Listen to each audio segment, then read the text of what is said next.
I'm retro. Let's get it. We in the chop shop, we live in the chop shop. We talking sports talk, we live in the chop shop. We in the chop shop, I'm talking sports talk. So turn your dials up, it's live in the chop shop. We in the chop shop, we live in the chop shop. We talking sports talk, we live in the chop shop. We in the chop shop, I'm talking sports talk. So turn your dials up, it's live in the chop shop. Yeah, it's lit in the chop shop. Turn your dials up in the drop top. They ain't based to debate, but they keep it fact straight. Going 30 for 30, let's do a first take. On Facebook Live from 12 to 2.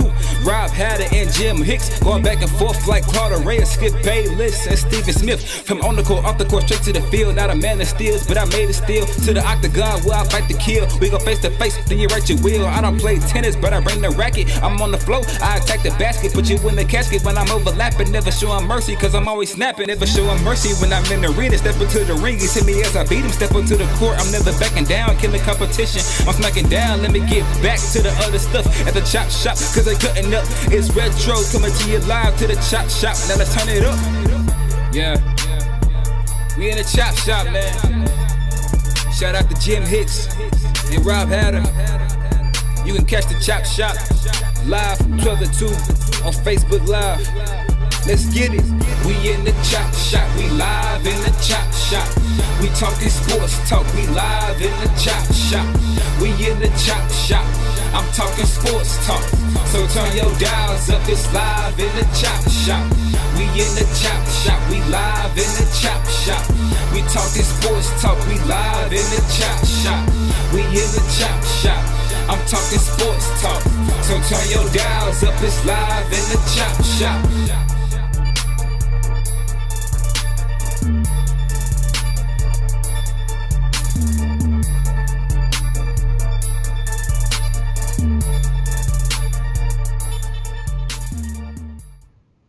H-Town, what's up? You know what time it is. It's time for the best 120 minutes of your day. The Chop Shop, the nation's #1 urban sports talk show, and also your midday sports happy hour. Yours truly, Robert Hatter, alongside Jim Hicks, coming to you live from Houston, Texas. But we're broadcasting all over this entire world via Facebook Live and YouTube Live. It's a great day in sports. It's a Women Rock Wednesday. Guess what? Women run the show today. So guess what, Jimmy? I'm looking at the Facebook and the YouTube feed, and Jessica Brooks, Kimberly Jackson, Anissa Veal, Tyandra Holmes. Hold on, let me see. I got another one. I'm going down. Let me go down. Mindy Collins. Let me see if any more women. I'm gonna call all the women out of this on there. Okay. So we got our starting five, Jimmy. But you know what, Jimmy? Guess what? The NBA is back today. It's gonna be a scrimmages as soon as we get off the air. They'll be having scrimmages. And Jimmy, I was thinking about something, man. I was watching. It's Women Rock Wednesday, and I broke the news Monday because I couldn't hold it. Tuesday because I couldn't hold it about Joy Reid, and I saw her again last night. Man, if y'all didn't get last night, go back and see Joy Reid from last night.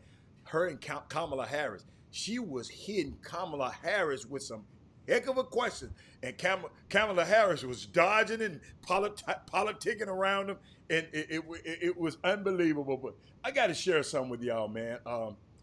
Serena Williams and Natalie Portman, the actress. I think she probably played in Star Wars or one of them famous movies. They joined a group to launch a women's pro soccer team in L.A. Serena and Serena's husband. He gonna put a stake in there for his daughter. So Serena Williams' daughter, her name is Olympia, is the youngest team owner in pro sports, because she gonna become a part owner of that team. So dad put up the money for the daughter, 2-year-old daughter. But Jimmy, this Atlanta Dreams co-owner, this Kelly Loft, women, y'all got to vote this woman out. First of all, Jimmy, she said Black Lives Matter could make fans feel excluded.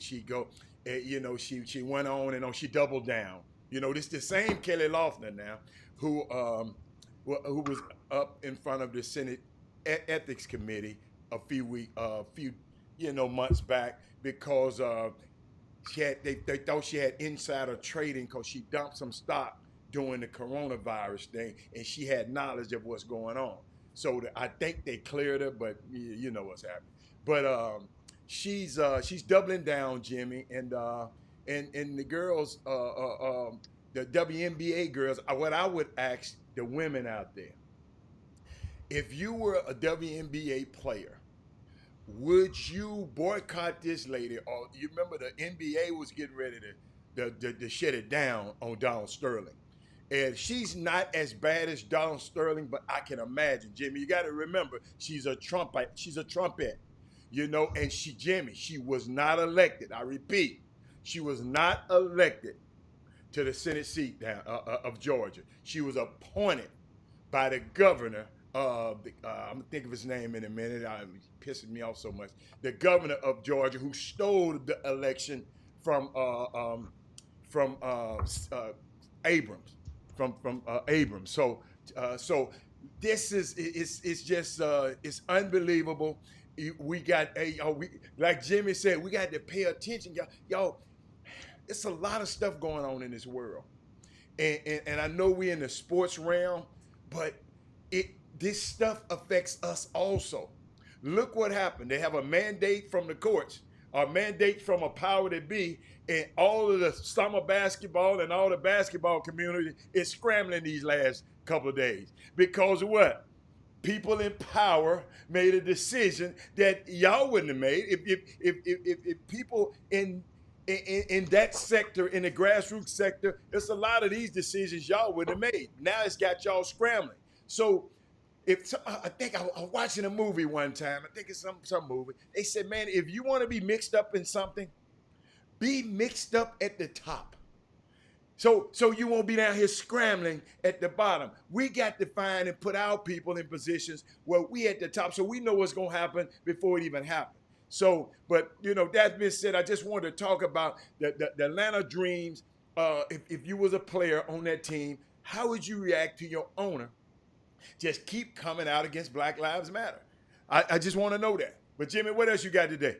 Stacey Abrams. Thank you, Derek. Stacey Abrams. I got so many names in this brain. Yeah, but Stacey Abrams. But what you got, Jim? I mean, it's so much today, of course, in sports. The Russell Westbrook returned to the Rockets, and it's unknown if he's going to play in Friday's scrimmage or not. But he's back. I can take notice to see a lot of the young men in the NBA has a parallel stance during the interview sessions, and taking the stance as against the governor of Kentucky and their lack of effort in arresting the killers of Breonna Taylor. Mm-hmm.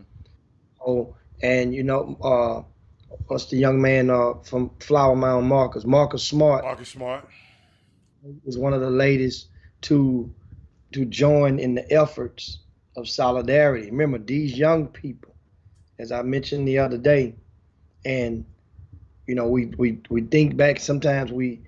Although you know, Dr. Martin Luther King and you know, and Dr. Lewis and all the rest of the guys that, you know, these Cummings and whatnot, these were young men when they were in the prime of their efforts, when they were galvanizing. They were under 25 years old at that time. And even though we see them on different video clips, and their spirit make us, you know, kind of sound like they're in their 30s or 40s. These were young men. And a lot of them were preachers, Jim, and a lot of them were preachers. Great orators. So they had a spiritual base long time ago. See, we don't have no top young preachers coming out speaking. That's a big difference in this society too. But keep on. And so, you know, and I'm looking there and you see these young people and they're making moves, making attempts within the confines of the rules with their interviews. And let's pay attention to that and see how it's going to spread or if they're going to stop it and other guys are going to join in. Because I'm going to tell you something. Here's what happens in media. Those people, a lot of those columnists and journalists who are in the bubble, they've taken, you know, sacrifices as well. You know, they had to go in and quarantine. They have to go and sit still, and that stuff is boring. There's no action going on, nothing to report on. So they don't have, their fraternity is other media members for the most part. The basketball kids, these guys have been knowing each other since grassroots basketball. A lot of these people in media have been knowing each other, but that's their fraternity. Different stakes, different people doing different stuff. Most people in media and journalists, they're going to either go back to the room, they're going to do a lot of reading, a lot more reading than the basketball players as a whole would do, and a lot more writing that basketball players would do. A lot more. So my point is, if you make the job of the journalist hard or difficult, then they will not favor you in their work, in their efforts. Think about, once again. But all so that means if these journalists don't know what these guys was going to do, then they are sorely misread this situation.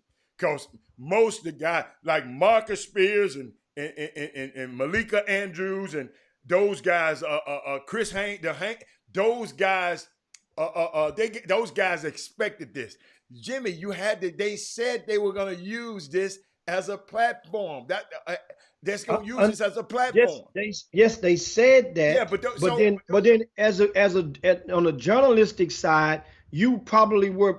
Some of them may have been thinking, okay, your name on the back is you using that.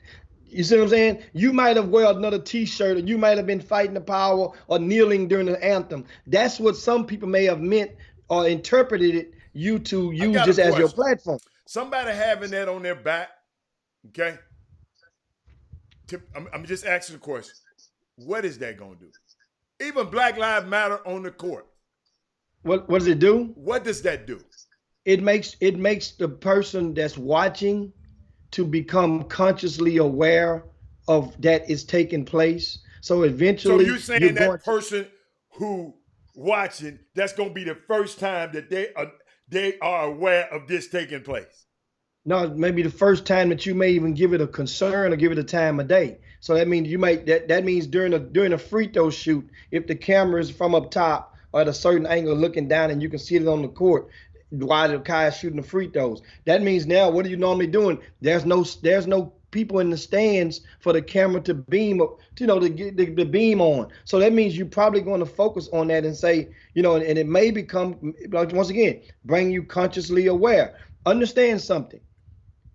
Do you think that everybody that's watching the NBA will be a supporter of Black Lives Matter? Do you think that everybody that's watching this cares and is concerned with what's going on with social injustices? No. So that means this is an opportunity, if nothing else. It's marketing. It's like a commercial. It's like the chop shop is right over there in the left corner while you're watching. You see a chop shop logo? Sooner or later, if you didn't notice it, if it stayed there long enough, you're going to notice. Hell, look at this logo right here. That's right on top of my hat. Sooner or later, you're watching this show. What does that logo do? You're going to wonder, sooner or later, you're going to wonder, what the hell is that showcase, Summer Prep Showcase? You see? So that means now Summer Prep Showcase. Then that means now when you hear a commercial later, or if you hear something later pertaining to the Summer Prep Showcase, then now I see. So that's kind of like what it does. Marketing, advertising. And so that's what you get out of that. And speaking of the games, do you realize stats can favor whatever side of the fence you want them to in a timely fashion. But ESPN conducted a, a Corona lockdown fan study, and they did a poll of fans the ages 18 and older, and found that 78% were in favor of sports resuming play despite restrictions of fan attendance. That's a double-digit increase from the previous poll that they conducted about 2 months ago in mid-April, or 3 months ago, that is. So once again, most people, but at the same time, guess what? The poll is conducted by ESPN. So what do you think most of the ESPN fan base, they're sports fans. So obviously that number is going to be a favorable number. Now, if they would have interviewed, or if the hospital or the Doctors Association did a poll for us doctors, what do you think and asked them the same question, what do you think their answer would be? It would probably be somewhere in the 30% as opposed to 78%. You wanted to get that out there and in front of them. Are we at the break yet? Yeah, well, yeah, we can go break. We can break. Well, and we got the break, and we come right back. And what we do, guys, on this Women Rock Wednesday, females, brace yourselves. We're gonna open up the phone lines. Females first only? Call. First, next segment, females only. Next segment, and we'll open up that line for you guys. 832-264-1500. Females, whatever you want to talk about on the Chop Shop, we are bringing back the hotline. It's open for you. 832-264-1500. Be right back on the Chop Shop. Can you imagine standing up when you're in prison saying, it's not my responsibility? I take no responsibility. It's not, I mean, literally. Literally. Those words didn't come out of our mouths while we were in office. I don't understand his inability to get a sense of what people are going through. He just can't relate in any way. Well, and one of the things that I have always known about you, Joe, it's the reason why I wanted you to be my vice president and the reason why you were so effective. And it all starts with being able to relate. If you can sit down with a family and see your own family in them and the struggles that you've gone through or your parents went through or your kids are going through, if you can connect those struggles to somebody else's struggles, then you're going to work hard for them. And that's always what's motivated you to get into public service.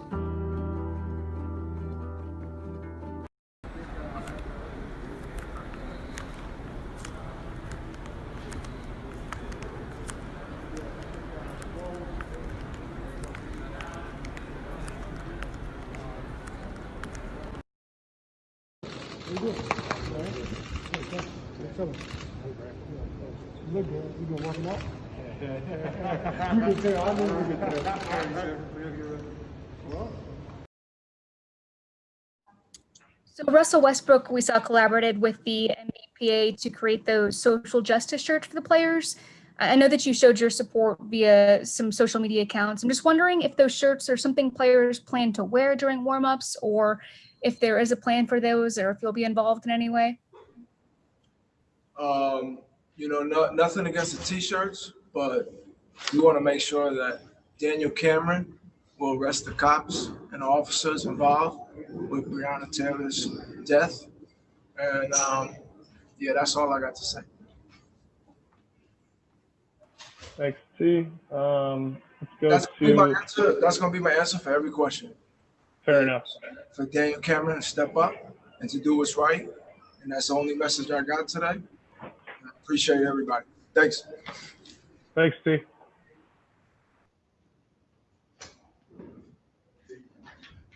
Welcome back to the best 120 minutes of your day.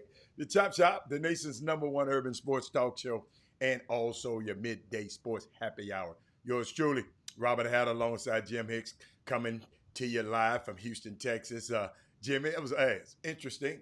Tobias Harris, he was the first one that was, that was filmed saying, until those guys are arrested. And I think one of the guys said he's down there on vacation. They showed one of the officers, the main officer, on vacation somewhere in the sun, chilling.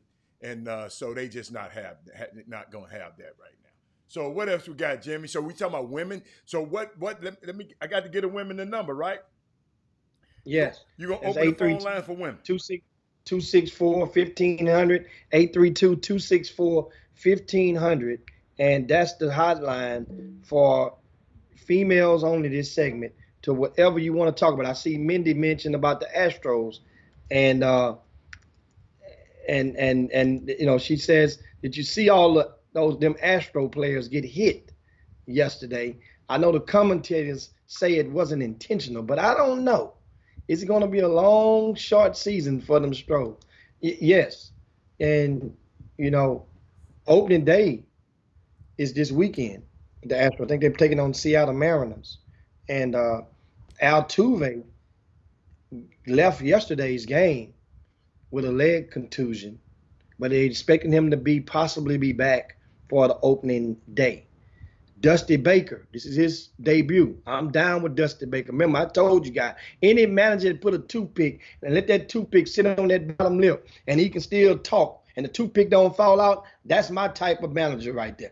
I mean, and Dusty is not going to do much tinkering with the lineup. I think he's going to keep Altuve in the 2-hole, but I think he's making one move. He's going to put Bregman from the 4 spot up to the 3 spot, switch him with Brantley, right? And let Brantley bat cleanup. And they asked him why, and I think Dusty Baker says that he wants Bregman to get a guaranteed at bat in the first inning. Now you can have the thing is moving Brantley down. Talking baseball talk real quick with you guys, and moving Brantley down means that the Astros' first 3 batters are all right-handed. And so, but Dusty, he just tinkering with some stuff, just he wants that. Now, of course, Carlos Carrera, Brantley will be 4th, and I'm not sure who's 5th. I can't remember. And I know Carrera will stay in his 6th hole, in the 6 spots down there. I like that Astros lineup. All eyes are on the Astros as far as Hayden. It would be so great if they can succeed through this short season and kick some butt. I'm rooting for the Astros like none before. Why? Yes, they cheated. Yeah, they cheated. So did Boston. So did New York Yankees. New York Yankees are pulling the Donald Trump with their investigation. Google it up. Google it.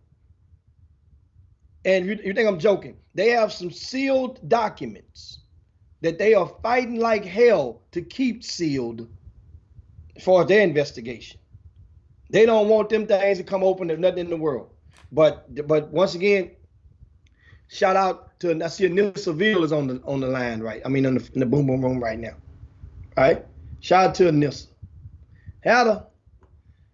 I got a grassroots. I got a grassroots thing. I got a grassroots tweet. I saw. Let's go on in turn.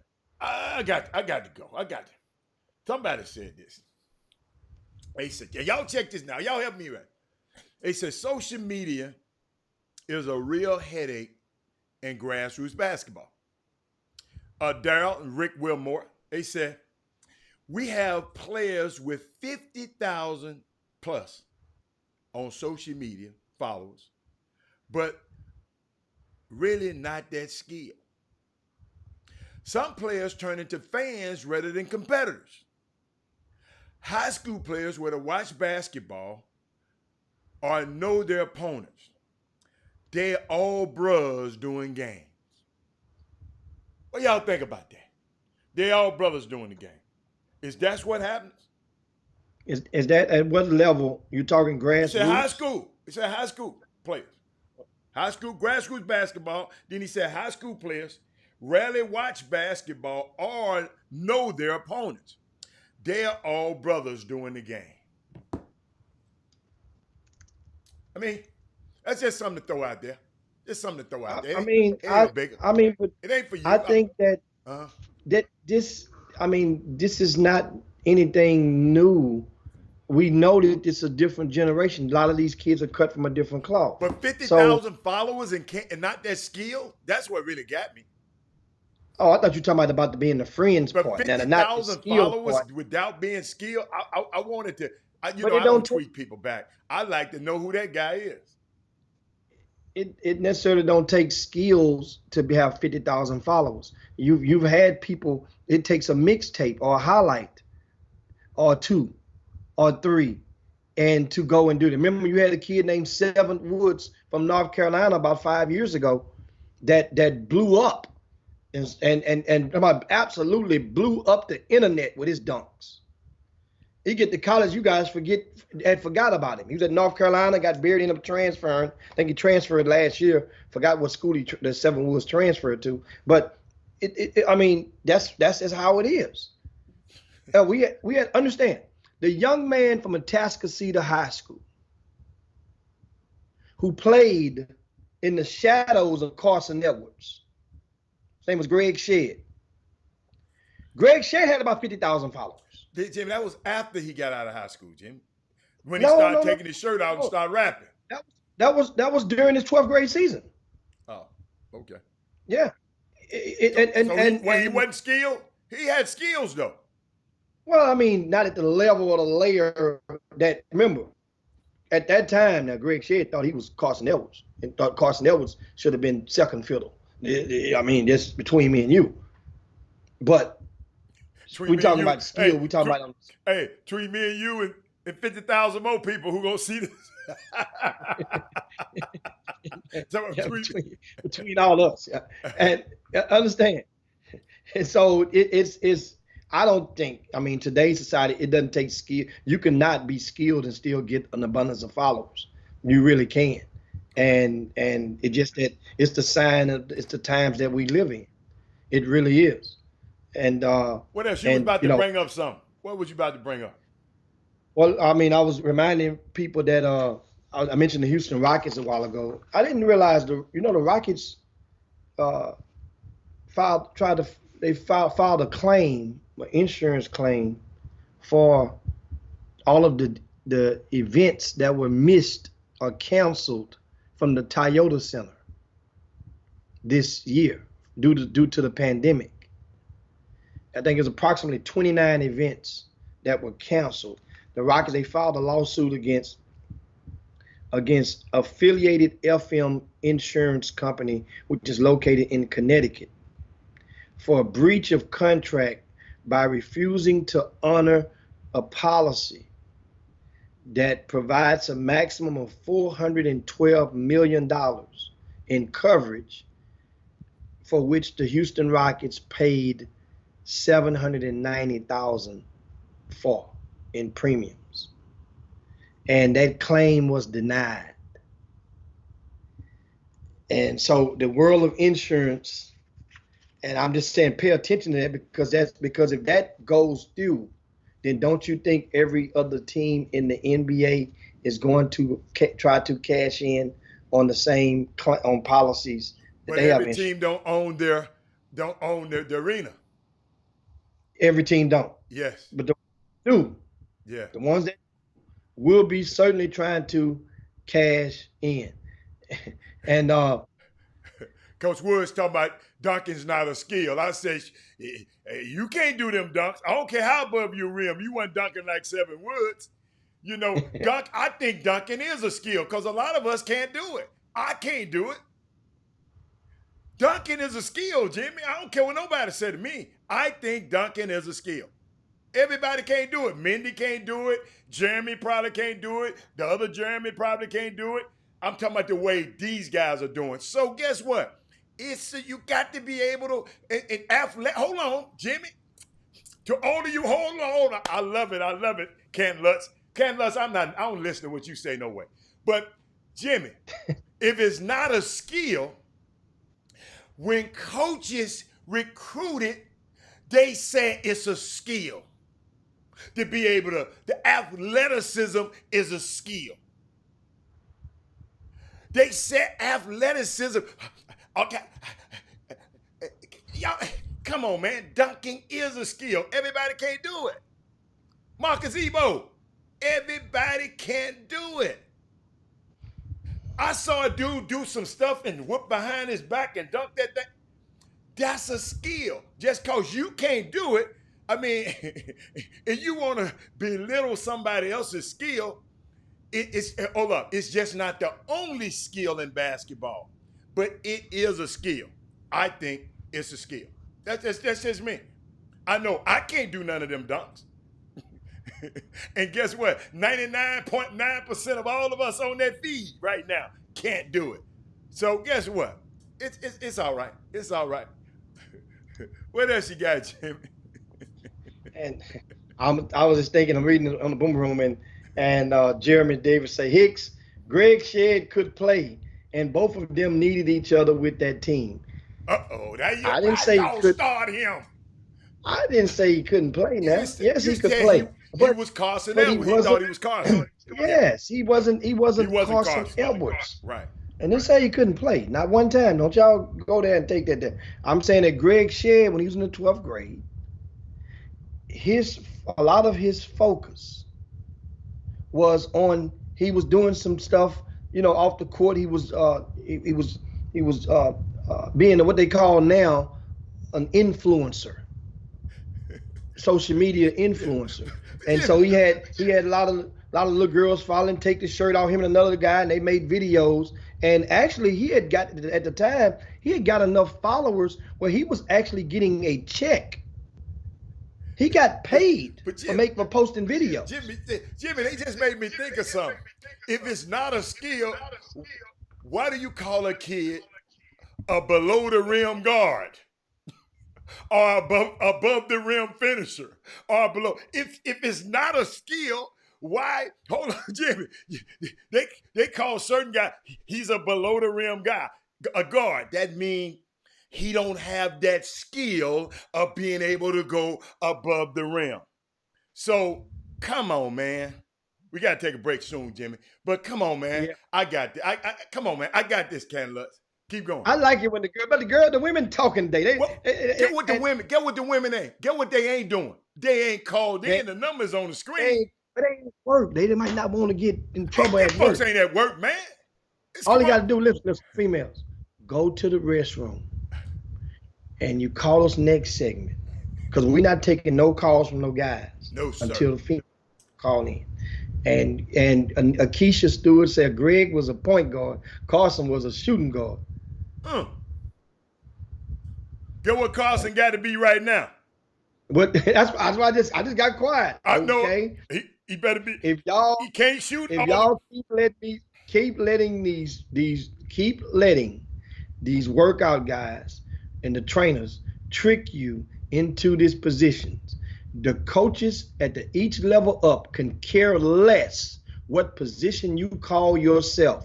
What they want to know, if it can be proven that you can do what they are requiring you to do within the confines of their system. Some guys who you may call a point guard at certain programs never get to shoot the ball maybe 2 times I have. Yes, sir. And other programs, that point guard you say is really a shooting guard who brings the ball up and under the guise of igniting the offense. Remember, don't get tricked by the position stuff. I'm telling you. Hell, 6'9" now, they're facing up. You think about it. If you can do it or you can't, either you can do it or you can't. And just like calling in 832-264-1500, either you can do it or you can't. We go to a quick break and come right back on the Chop Shop. You guys make sure to share the show right now. Check out these commercial spots. Be right back. When Martin Lawrence was in that chair, we talked about Blue Streak. I love that dude. He played a role in your life, I believe. How do you feel about him as a person, as an artist? Martin Lawrence is the guy that showed everybody you can make it from D.C. to Hollywood. And I had a personal stake in his success. Every time he did something, it made me feel inspired and really good. And he was always real nice to me. He'd sit me down, what's going on with you, baby boy? What? We'd talk about comedy, whatever. And, when we did Blue Streak, we were promoting it, and Martin had a stroke. He almost died. And then after that, I saw him, and I was like, oh, my God, Martin, are you okay? And he said, I got the best sleep I ever got in my life. It's how tough he is. So let me ask you this. What is happening in Hollywood that a guy that tough will be on the street waving a gun, screaming, "They are trying to kill me"? Yeah. What's going on? Why is Dave Chappelle going to Africa? Why does Mariah Carey make a $100 million deal and take her clothes off on TRL? A weak person cannot get to sit here and talk to you. Ain't no weak people talking to you. So what is happening in Hollywood? Nobody knows. The worst thing to call somebody is crazy, is dismissive. I don't understand this person, so they're crazy. That's bullshit. These people are not crazy. They're strong people. Maybe the environment is a little sick.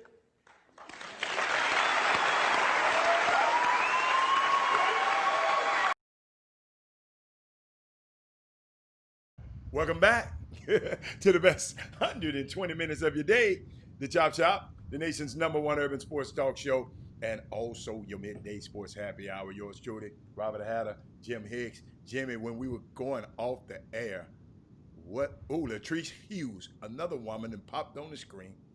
Jimmy, what were we talking? What happened? Because Trina had a good one. We were just going through and interacting. It's Women Rock Wins. We're interacting with a lot of the females on there, and a lot of the comments we were addressing on there, because we do on the Chop Shop. Make sure you guys share the show, though. That is really important for you to share the show to your timelines and friends. I'm doing it myself right now as we speak. We're going to have a mass share on the Chop Shop. So I'm just doing it so right now. Once again, the phone lines are open, 832-264-1500, 832-264-1500. And you mentioned one of the comments that Trina made. I think that's what you read going into the break, and about the force majeure with the insurance. And so, but if they rule on one, then it opens the door for a possibility to rule on others as well. Got Jimmy, a question. Jimmy, did you read the whole article? Did you read the whole? I mean, why did they say it? What were the circumstances that they wouldn't honor the Rockets? Did the insurance policy say anything? Did the insurance people say anything? I had to go back in there and see what the reason is. The reason is saying the Rockets, or not the Rockets, but what they call it, Clutch City Sports. Okay. That's the owner of the parent company, the entertainment arm, or the holding company. That is what they call it. They did not suffer any physical losses from the pandemic. That's what the insurance company is. That was their part of their. Maybe they were trying to look. Okay, if that's the case, maybe they was looking for physical damage. What kind of? I don't want. See, the reason I say that, Jimmy, I remember I told y'all a while back. I think in April. I reported in April. Just in my notes, Wimbledon, where they have the Wimbledon golf tennis tournament. They reportedly paid. Check this out now, Jimmy. $2 million a year for pandemic insurance for the last 17 years. Okay? $2 million a year for the last 17 years. Total of $34 million, right? For this year's cancellation, when they canceled in July, the result of the coronavirus, Wimbledon reported received $141 million from that policy. So 141 for that policy. But they spent, $34 million, making sure that the policy is, updated. But guess what? I'm just trying to see. That's why I just want to know the particulars of Clutch City Sports, and then if I can look into the contract a little bit, then I'll figure it out, because that's kind of weird. And they're going to fight. I mean, it's probably, this thing it has legs to it, and I'm reading it again because I mentioned I was paraphrasing. Okay. And basically, one of the attorneys for the Clutch City, he mentions that, he says that the outcome in many cases might come down to how the courts in the individual state interpret the policy's language. That's what I say it's going to come down to. That's what I kind of assumed that before. Some locations require demonstrable physical alteration of the structure. I got a question, Jimmy. What was the Rockets' complaint? What the Rockets want? They want because of They won't. no. I'm talking about what for the concerts. Tell me, because I didn't read the article. Tell me what the Rockets want. I mean, tell me what they say they lost. What's their losses? What their losses? They lost. They're saying that they lost the ability to host those events. That way, those events didn't take place. They didn't make no money. They didn't. And you follow? So they lost the ability.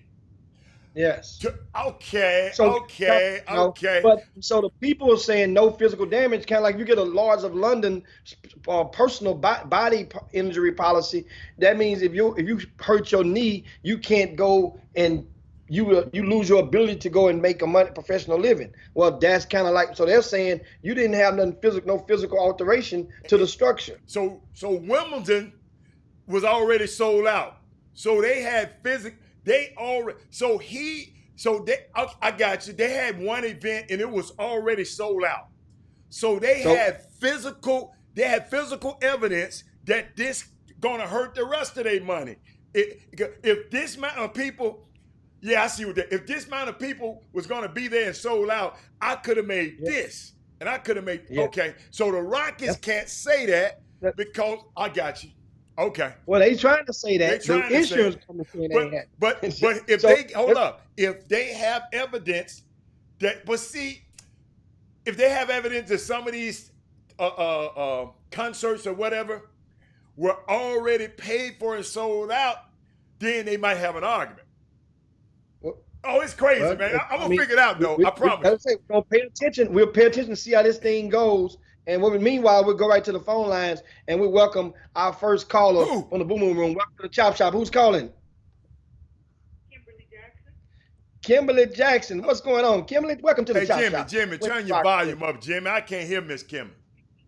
So I have a question going back to Westbrook and some of the players that's, doing the Black Lives Matter and rocking the shirts, deals, he went to jail.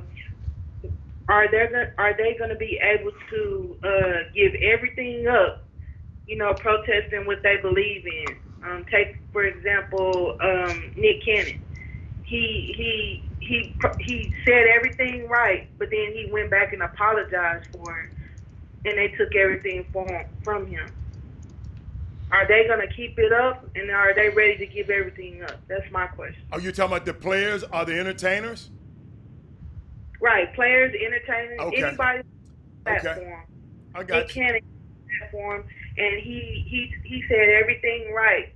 Now he's going back and apologizing because everything was taken away from him. I got a question, Kimberly. You said he said everything right, right? What do you mean he said everything right? Everything right. I mean, what do you mean by it? Because what do you mean by he said everything right? If he said everything right, why did he have to apologize? Well, he said everything right to what he thought was right, but then he went back and took it back and apologized. Well, maybe he didn't think it was right. Maybe because from what I'm hearing, the commentaries now, he's saying that he just see what happened. The people, the talking heads around it, and they were just talking about he and let me set it up. He and Professor Griff came on. Nick Cannon got called Nick Cannon's classes with Cannon classes that he started. Kimberly, I don't know if you know, he started that up in D.C. when he was at Howard with one of the Howard professors. He and Nick, had a nice little relationship, so they started the little Cannon class. So he had expanded that to his social media platform. So him and his guy and they was talking about, I guess, something about Jewish, and some had to do with the Jewish faith and the black people and the Jew, something like that, right? And what they were saying, it wasn't enough. They should have had somebody else in there. See, I don't know enough about the Jewish faith and the Jewish for me to comment was it right or wrong or not. So I don't know. whether it was right or wrong. But it was unique, though, Kimberly. They didn't take everything from him. Just Viacom, they fired him. They cut ties with him. But guess what? Fox didn't. So he still have a job with Fox, and he owns Wild 'N Out. That concept, he owned that concept. That concept is not Viacom. So he can take and shop that concept wherever he want to. So they fired, I don't know why they fired him, but like me, I don't know enough about the Jewish faith to know, but he came back and apologized. And that's the thing, that if he felt he was right, why did he come back and apologize? Sure. So that's all, but I'm glad you brought that up, because I meant to talk about it on the show, because I just want our guys, when we talk about stuff, just be informed about it. That's why some people that you know, when they just say things, they just say it. Wait, I'd rather you wait, but we've been jumping on them. LeBron ain't said nothing. So-and-so ain't saying nothing. Sometimes these guys got to sit back and wait and figure out, am I knowledgeable on the topic I'm talking about before I step out? Notice I stood up and said, I don't know enough about the Jewish faith for me to go and debate or talk about it. And Jimmy and Kimberly, if you go back and look at the setting, it was a barbershop type setting. Him and Professor Griff, they was just spewing out their point of views. But what happened when to whom much is given, much is required. Nick is in a position of power now, and when those people give you a check, they can determine, they can kind of censor you. So that's what happened. So I understand what you're saying, but I mean, it's just, if you work for somebody, those are the risks you have to take. Those are risks if you work for somebody. Jimmy? Yeah. Thanks a bunch. Thanks a bunch, Kim. Thank you, Kim. Have a good one. All right, thank you. Baby. And of course, the hotline, 832-264-1500, the 832-264-1500. We have the phone lines open today, guys. The hotline is back open on the Chop Shop. Call in, get your thoughts in, get your takes in. What do you want to talk about? Hey, we love is Women Rock Wednesday. I love it. And whatever you guys, especially the females, this segment want to talk about, we are here for you. Call on in and chime in. And that was a great question, great dialogue. And the thing is, it's the risk versus reward. A lot of people are going to remain mum. A lot of people others would take the stance or the route that Michael Jordan took years ago when he says, Republicans buy my shoes as well. They may not say it as vocally or publicly. Well, Michael Jordan didn't say it publicly either. It just leaked on out. He was in a de facto barbershop type setting as well when he reportedly minced those words years ago. But and others would go to the forefront, but at the same time, you just pay attention, because as they are saying, this bubble is going to be the destruction of some teams out there in the NBA. What I mean by that, people are they're getting to evaluate these NBA players from a close, like they've never had to do before. In the past, you would have to send a plant into the after hours to see what some of these guys are doing. Now, it's a matter of just walking down the hallway and putting your ear to the door, and you can hear what they're doing, or you can see what they're doing. You can see who's hanging with who. You can see who's going down and eat something with who, or who's going playing golf together. What I mean, the destruction is that the super teams that you knew, you think a super team was formed before? There's some people talking right now in that bubble. They putting it together. Jimmy, the problem is, ain't too many. The super team's already there. When LeBron them leave, where the super players at now, Jimmy? Jimmy, where's our up and coming super players? Where's our LeBrons? Where are the new Jason Tatum? You think LeBron this deck of cards that he has to play with? First of all, they're trying to keep Anthony Davis there. next year. And Davis is up. I think he's up for free agency. So you try. Do you think LeBron ain't working? I don't think it's gonna be a big deal, Jimmy, because all of these guys know each other anyway. Being down there, Jimmy, all you got to do, Jimmy, is go to LA with me one summer, and you're gonna see everybody at UCLA, everybody watching each other work out, watching each other's game, watching each other, hanging out with each other. Do you know them guys don't just leave there? Stay in there. They leave there and go. They go to the Village. I forgot this place in LA that I fell in love with. Oh, I got the text. It's oh my God, Jimmy. The Grove. Jimmy, you gotta go. You gotta take Sandra to the Grove when you get there. But yes, it's so I understand some people think. I just don't. I don't know. I just don't know if it's gonna be it's gonna be some birth. So you saying it's some super teams in the embryonic stages down there in the bubbles. That's what you saying. Okay. Oh, absolutely. Okay. Absolutely. You can smell it. So somebody gonna get pregnant down there. It's gonna be I mean, now think about it. Teams like a Portland, that's 2 players away. Yeah. You know, think about it. The Dallas Mavericks are down there right now, and they already have the 2 anchors in that program, and they're the right hue for the worldwide love and adoration. Don't nobody want to live up there. Oh, in Dallas? In Portland. I thought you said Portland. Okay. No, I said Dallas. Guess what? And I'm loving Mark Cuban right now. I He would ain't in love the to bubble. go play for Mark Cuban. But he ain't in the bubble right now. We're talking about the guys inside that bubble that's working. Okay. Them dudes working, man. Them dudes working. Okay. And guess what? Why would you not? Have to think about it. We was in the bubble right now. We gonna get somebody to get out there on that golf course. I'm gonna drive the cart and I'm gonna get somebody to swallow. Think about it.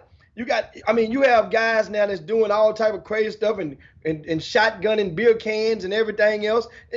Guess what? The little bitty things like this bubble is going to bring more of a fraternity in with a lot of guys, and they're looking. You got Lonzo Ball, who's going to be up, right? I think next year. And Lonzo Ball. I thought Lonzo ain't that good. I thought you said he ain't that good. No. How can he make a super team? Jimmy, it got to have super players to make a super team. Now you can't have no journeymen. No. A young guy like him can go and jump in. Just say now, I'm not saying the Lakers, but say Lonzo Ball with the Houston Rockets.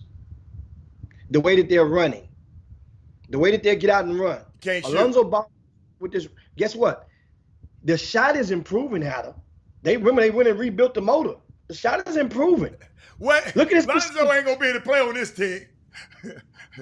Because all he would do. Hold up, Jimmy. All he would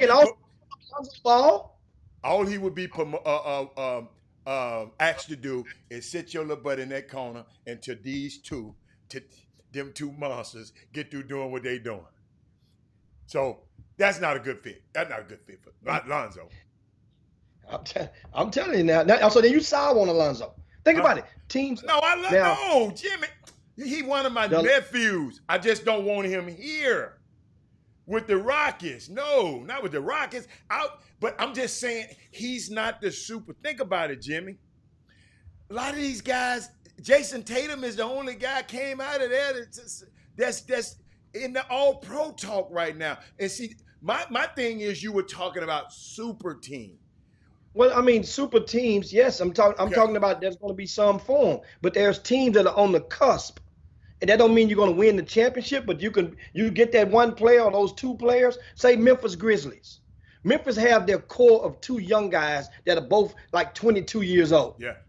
Right? Mm-hmm. And that's Jaren Jackson and Ja Morant. Uh-huh. Okay, so now, then you got a young, even though unfortunately Justice Winslow, he's young too. But unfortunately, he just hurt his hip again. But so now you go and you get something to go with them. I hate that for Justice. They made the playoffs. They made the playoffs this year. And this wasn't we did not think Memphis. Cal, you know that Memphis was heavy trash on day number 1. You even know that. You like, man, I love that. I'm just from there. I ain't gonna care about Memphis. I love the college. I ain't worried about. Jimmy, I'm a John Morant fan. Okay, there you go. Okay. Everything shake back then. And then the next thing you know, these dudes got the 8th spot. Got the 8th spot.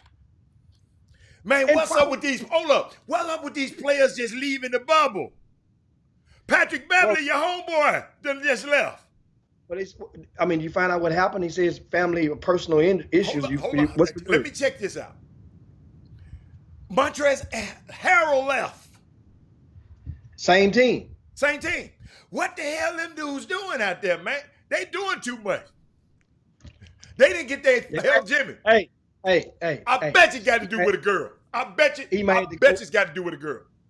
Montrezl Harrell might have to go see her, man. He might need to re-up. Hey, let me tell you something.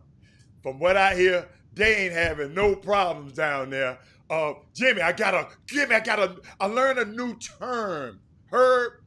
Jimmy, I learned a new term in the meeting I had Sunday with Tyrone Irving and that group, the round table, right? Jimmy, it called it expanding your mind. I was expanding my mind. When they get them some herb in them, they don't say that no more, Jimmy. They say, oh yeah, man, I'm gonna go expand my mind. I said, wow, okay. I like that. You got a new saying. I ain't gonna tell you who said it, but it was somebody that said expanding mind. So it was good. That man said you have to be, wow, you have to, they have weed. Dude, I don't understand what would make you leave that bubble, the safest place in the world, to come back, to go back out here. I just don't know. I don't know. That's good. And so we up against the break. We come right back on the Chop Shop, and we're going to at the top of the hour. That means now we can ship and talk some high school sports. We can talk some grassroots sports. Events are going on again. There's there's camps taking place, and it's starting today around Houston. And also we will share our thoughts, and I share my thoughts with you guys about the UIL, who yesterday made the decision that basketball teams, public schools, will not be permitted to play in any tournaments this year, nor any showcases. So we'll go and I simplify that fraction for what it means and what you probably will expect this season, especially in Houston. Chop Shop, be right back. Welcome back to the Chop Shop, your midday sports happy hour with the best 120 minutes of your day. We're officially on the back nine. The phone lines are open right now. And come one, come all. That's right. Thank you, Kimberly. You want to call in 832-264-1500, 832-264-1500. That's the number to call directly into the hotline on the Chop Shop. We welcome you and invite you to do so. Meanwhile, as going into the break, was telling you guys that the UIL, reminding you about yesterday's huge news, and UIL announced the schedule for fall events as well as there go the hotline right there, Adam. I get that made on. We got somebody like Mr. Rogers, you say. Somebody at the door. Okay. Somebody at the door. Like the coach did yesterday. The coach hopped up so fast. He did right. But we're gonna do right. Guess who we got? Who we got on Chop Shop today? Welcome. Who is it? Anissa Veal. Oh my goodness, my favorite. Anissa. What it do, man? What it do? I see you holding it down. Man, we showed this over at the gym. The gym ain't the same over in the Tascasita without Anissa. I'm telling you, hey, Anissa, hold on, Anissa. He really telling the truth. Anissa, like right after you left, he did call me and said, man, it ain't the same. I ain't gonna tell you what he said, but he said, man, it ain't the same without Anissa over there. So I don't know what you gonna do. One thing I can say, we all sat here for those, 10 Sundays watching Michael Jordan and all of this back and forth. So you remember what Michael Jordan said when he came back to the league? What's the 2 words that he said? I'm back. There it is. Now, I ain't back in the gym every day, but I will. My face and my name and my everything will be on the Summer Prep Showcase tournament with Mr. Brian Jolivet next week. Really? Baby, tell us a little about that prep. Prep. And look at here. I've been getting calls from coaches and stuff saying, "Hey, Nissa, where you at? The gym ain't the same." So all them coaches that's been looking for me, holler at me next weekend. I'm back. There it is. Speaking of the Summer Prep Showcase, Jimmy, I got a text here. 7/31 through 8. So I guess what's that? July 31st. 31 to August 8th, right? August the 2nd, right? August 2nd. Okay. Registration today at aboveallsportshoop.com. I'm going to place it up there. I'm going to place Brian Jolivet's number on the screen shortly. But yes, thank you, Anissa, and you'll be back. But guess what? I can't come to that kind of stuff right now, Anissa. No. Hey, no, let me correct that. I'm not going to be in the building now because I have a compromised immune system from, I'm a cancer survivor, so I can't be in the building around all my people. Okay. But just know my name and my spirit will be on it. So them coaches and them players know. Don't come in that gym with that foolishness because Mr. Nissa's name is on this here right here. And you mentioned compromise, you being a cancer survivor and adamant about cancer survivors abroad. What does has anybody in this pandemic in your family, have you or any friends or neighbors been experienced positive COVID-19 test? Yes, I won't say their name, but yeah, a very good friend of mine just went through it. He had it and then passed it on to his family, so therefore they all had positive tests, but only he suffered the worstness of it. But thank God he's doing much better now and getting back out on the track and moving around and stuff like that. And then I had one young lady, friend of mine back home in Louisiana. Her father actually passed of the COVID. So, prayerfully people will realize that this thing is serious. Mask up, social distance, and do what in order for us to get back to some sense of normalcy, we all have to take a part in doing what we have to do collectively to get us back to where we think we want to be. Anissa, words well said. We definitely appreciate you.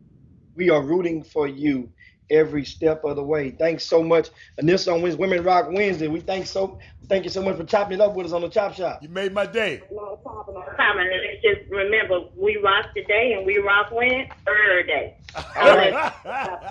All right, there you go. And that's Anissa, of course, guys. Hotline 832-264-1500. 832-264-1500. You guys can call in and share your thoughts on the Chop Shop, and we are right here for you now. Also, we have a question, and somebody asked, how do you think the UIL decisions will affect Houston high school basketball? How do you think the UIL decisions will affect Houston high school basketball? The decisions meaning that the UIL announced on yesterday that all public schools in Texas may not participate in any tournaments or showcases. Here's what's going to happen. That's the understand the ruling is because the UIL is doing everything in their power to keep safe environments. Safe meaning to minimize the amount of teams that are participating at the same location in the same days. And from what I understand, that's what, remember, they didn't say showcase games. It says showcases. I don't understand. What's the difference? Not a showcase. me and you could play a game, Hatter. That's a showcase game. But a showcase, during the definition of the context, from what I received from Austin, is when you have 2 or more varsity games at the same location on the same day. 2 or more varsity games. That was what being described as a showcase. One game is not described as under their context of the showcase. So a lot of people are going to have been wrestling and advancing and jousting to try to fill gaps in their schedules in the past 24 hours.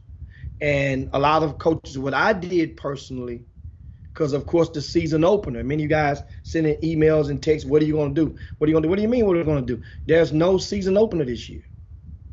Now, I had a choice, which in America, that's all some people want, is the option.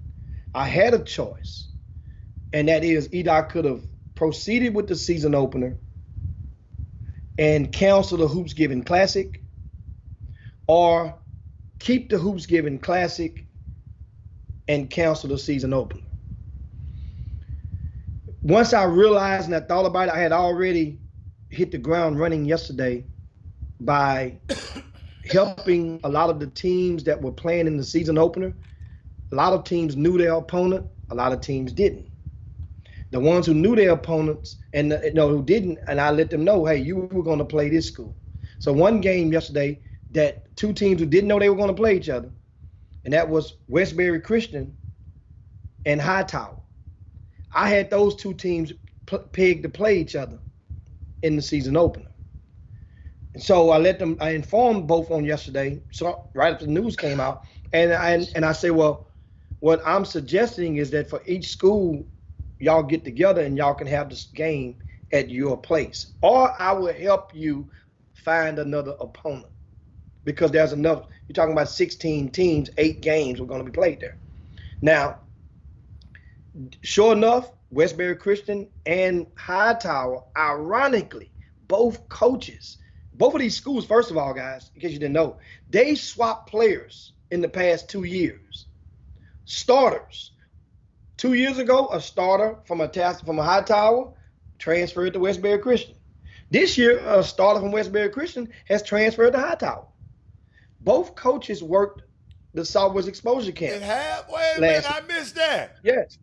Yeah. Who transferred? Yeah, one of the starters. Who transferred to Westbury Christian? Chris Felix went to Westbury Christian from Hightower 2 years ago. So who going from Hightower? Wait a minute. So who's going to do the opposite? Aaron Williams, and that's the star guard. He's a star guard at Westbury Christian, and he's going to Hightower. So ironically, both of those head coaches worked this Southwest Exposure Camp this past week, and they, I didn't even realize that just by default they were on the staff. Remember that camp had all camp instructors were certified high school coaches. They worked the camp. They ended up, getting past that, and they're in a good space. Some coaches would give each other a life sentence. They didn't. Young guys that gets it. Kids are going to come and go. Your relationships will stay the same, especially if you know and it becomes factual or none that a coach acting in good faith, meaning that a coach didn't try to go and poach a kid away. Then that would create an opportunity of ill will by another coach in the high school ranks. So once again, I helped, as of today, every team that was participating in the season opener, they've settled on an opponent, and they've moving their games at either home or away, which is great. So there's no looking to do. And that's what I did, went out my way to go and do extra mile to make sure everybody is all right in the scholastic sector. Those are relationships that a lot of times you guys don't get to see, helping those guys out. Otherwise, because believe it or not, every high school coach don't have every other high school coach phone number. It would take a 2 or 3 phone calls to get it. Then if you call, he don't know who you are. It's going to voicemail. So that means now I was able to plug stuff together in an expedited manner. Now, as far as the Hoops Giving Classic, when I say it's still on the books with only private schools, we have 8 private schools that are entered in the Hoops Giving Classic. Hell, that's 4 games. 8 teams times 2 per game. That's 4 games. So that's still scheduled to take place at Houston Christian on Wednesday, November the 25th. However, be advised, TAPS has not announced their final ruling for basketball. TAPS could very well go under the shadows or mimic what UIL just said. TAPS could say, we don't want our teams to play in the showcases or tournaments as well. If that happens, then it wipes out the state from any tournaments or any showcases. As it stands, TAPS could actually benefit from some transfers who may be willing to transfer to some of those TAPS schools because of the schedule. You'd be surprised, trust me. You think people have transferred for far less than what I'm explaining right now. So you think that for a minute that some of these people won't transfer for an opportunity to be 15 in the classroom when you go back to school versus 25 in the classroom when you go back to school. You are 8 in the classroom. You come on now. So once again, a lot of people I talked with Glenn Smith yesterday, and he had yet to make a decision on the Thanksgiving Hoop Fest, but I really, really feel bad for guys like little Glenn, and not to slight anybody else. I'm gonna tell you why. Because last year that Hoop Fest had did so much for the state of Texas.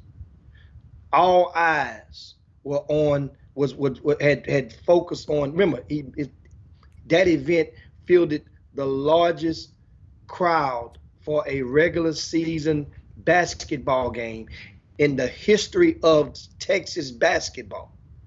The largest regular season game, American Airlines Arena, they had that crowd there. What it was, in excess of 13,000. He brought Sierra Canyon to town. They were expected to come back. Then California makes their announcements, so that bumped Sierra Canyon out. But Glenn still was going to survive because he had Imani Bates coming this year. Imani Bates coming this year, that's a hell of a ticket, because people in Texas would be so curious to be able to see him for the first time in person for many of them. So now you can't do showcase games. I was like, well, Glenn, how about you still do Duncanville versus Sierra versus Imani Bates School and have that one game? But then expenses for what it costs to bring that team down versus the everything that goes into bringing a team like that from across the country. One game probably won't recoup that from an individual. You would need corporate sponsorship, like heavy corporate sponsorship, to make that thing even have a chance of floating. Then in the atmosphere won't be the same, so that's what I'm saying. I really feel bad because that event, when it's the game, it's the year after the year, like the game after the game.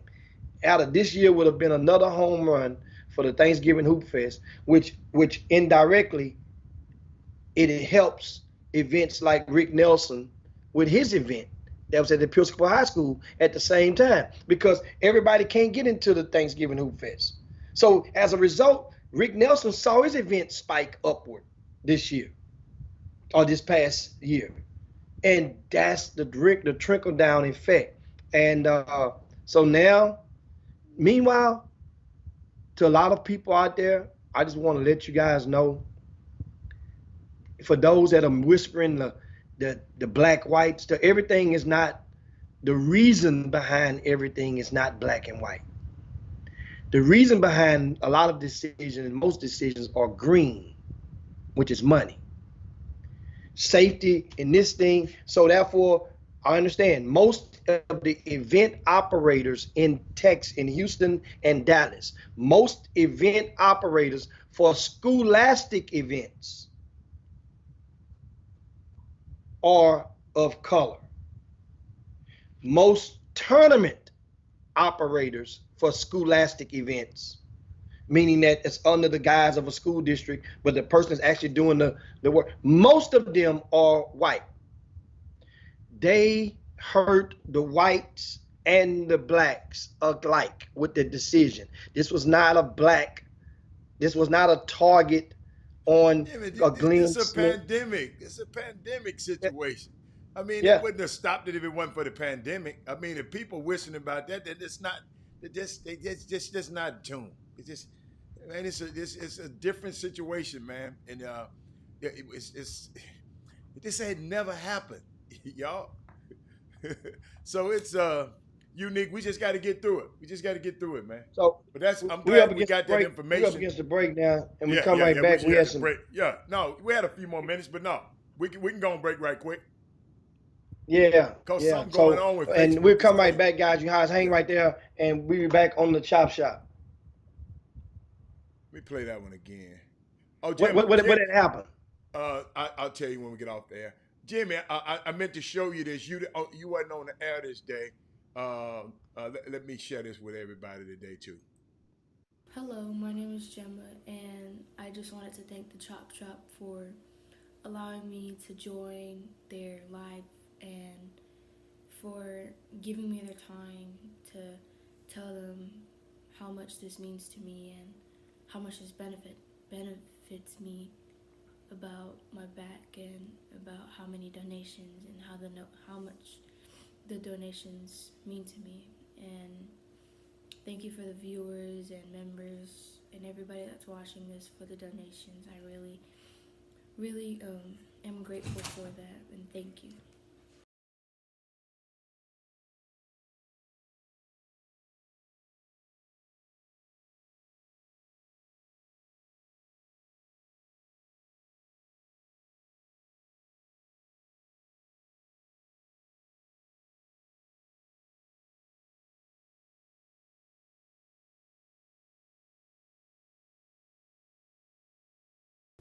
Good morning, good afternoon, and or good evening. My name is Jeremy, and this is my daughter, Gemma. Today we're here asking and hoping, with high hopes, that you can be of assistance in donating for the benefit and care of Gemma's scoliosis treatment. Last year, Gemma was diagnosed with scoliosis. At the time of her diagnosis, her curvature was that of 35 degrees. As of May this year, her curvature has now progressed to 52 degrees. With scoliosis, it is deemed that anything 40 degrees or greater is considered severe. With Gemma being at 52 degrees curvature, she is well past the threshold of 40 degrees being considered severe. Now we are in a critical action state, and this is why we're here asking that you can be of assistance in helping us reach our target goal for Gemma for the care of her scoliosis treatment. We hope that you're able, and we hope that you also can spread the awareness of this by sharing this message with others. Thank you. Welcome back, Jimmy, to the best 120 minutes of your day. Sometimes we go over that 120 minutes, Jimmy. Yours truly, Robert Hatter, alongside Jim Hicks.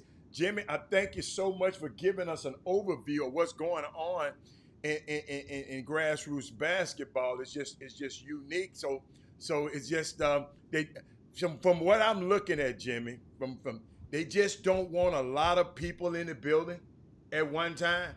That's why it's just they trying to limit the amount of, so you can have games, but they just have to be at different places. Yeah, only one game. Now, and district is going to be different because that's mandated district games. So they're making exceptions for the district games.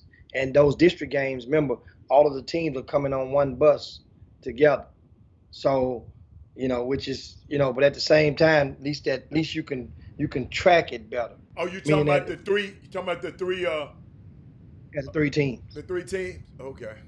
Yeah. And that's you know, in some cases, hell, you got 5 teams. Yeah, that's right. That's right. Cause they got, yeah, you're right. That's crazy. And basically, so what they're doing is, like I say, in HISD, which they don't play district games home and home. HISD uses neutral sites for all of their varsity games. So you can expect to see double headers. Maybe they may split the times out because they have an extra facility now. So HISD is able to get it done, and I'm sure that with 5 different neutral sites that they use. Also, you can expect, what I'm hearing is that it's a good possibility that HISD could, and I'm not saying they will, could allow their football players to play one basketball game per week during the football season. Mind you, basketball season doesn't start until the second Friday of November. However, at that time, there would be roughly about 4 or 5 games left in the football season, and they are rumored to be leaning towards allowing the student athletes who play football, varsity. I don't know if it's all sports, but I'm specifically talking about varsity. It's a possibility they will be allowed to play one basketball game. So some people may say, well, how can that happen? How can you play, that you couldn't play a sport then go back to the other sport? Well, according to the UIL, you can play 2 varsity games a week unless it's a tournament. So you could play 2 in a week. You just won't be able to play a basketball game. You can't play in consecutive school nights. That's the ruling, meaning that in most football games are on Fridays. So that basically says that, and some football games are on Thursdays. So that means you would not be able to play a football game on Thursday and a basketball game on Friday. You would not be able to play, you would have to play a Tuesday and a Friday, Monday and a Friday, or even a Wednesday and a Friday, or a Friday and a Saturday. So that's what I'm hearing coming out. Pay attention and stay tuned and Jimmy, to that. I got a text. I saw a tweet the other day. I don't know what's going on. I could hear some backup, but that's all right. Let's see. Did you change some over there? No, just taking them. Higher. Yeah, that's it. Yeah, let's go. She said something about, I'm a teacher. Our school board met via Zoom to tell us that we are going back to face learning. Let that sink in. The virus is too dangerous for them to meet face to face, but we need to return to face learning with super spreaders. Yeah. I have 30 years in. I'm retiring. I'm out of here. Yeah, a lot of people are leaning towards retiring as opposed to going back. You have to realize every situation is different as far as the risk.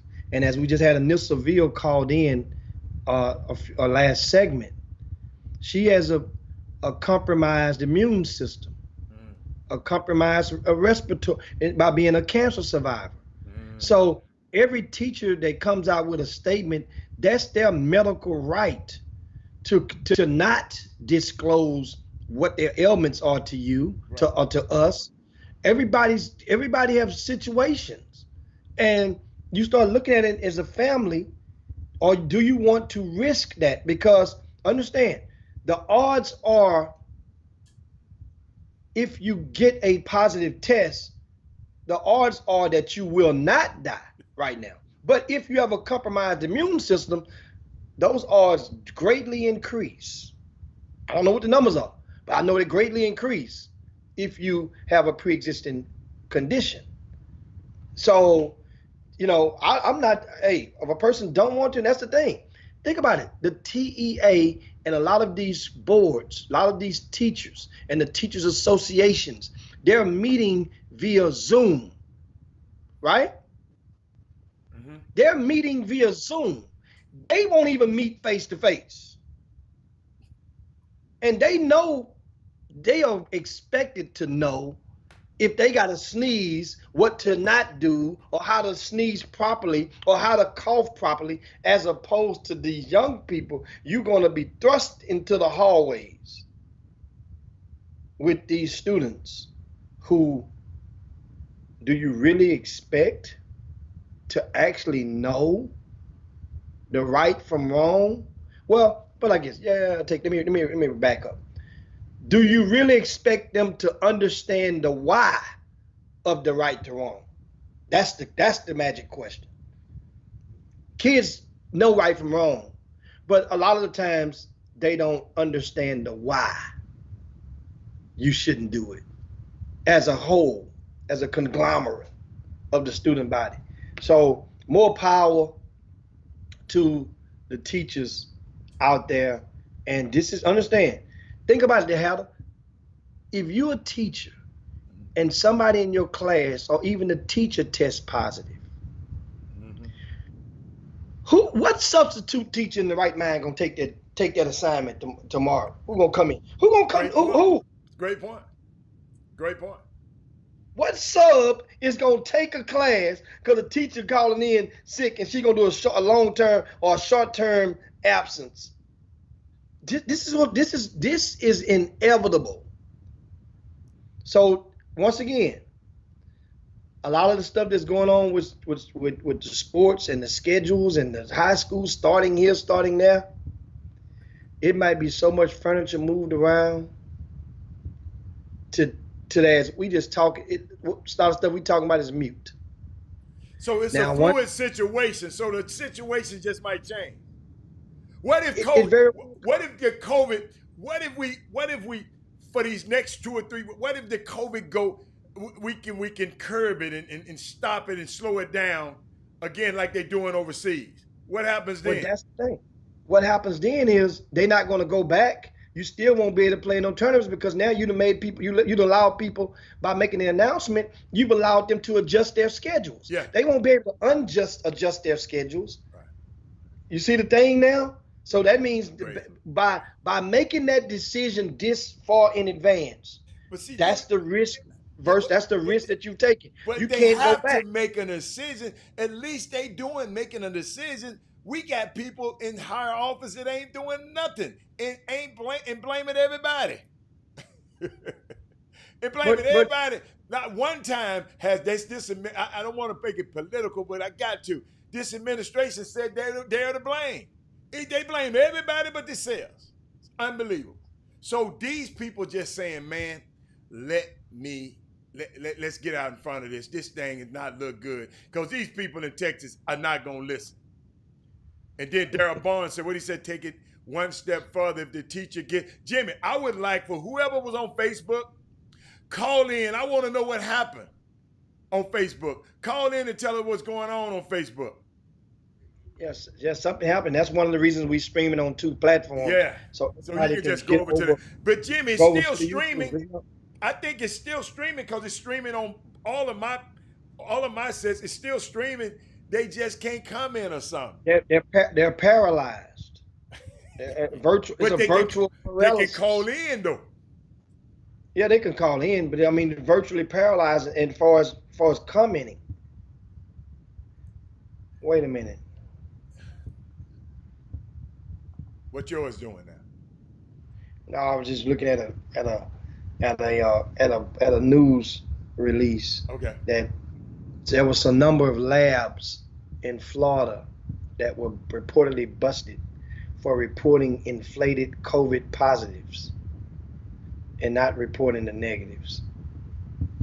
Some labs were reporting 98% positivity when the real number was 9.4%.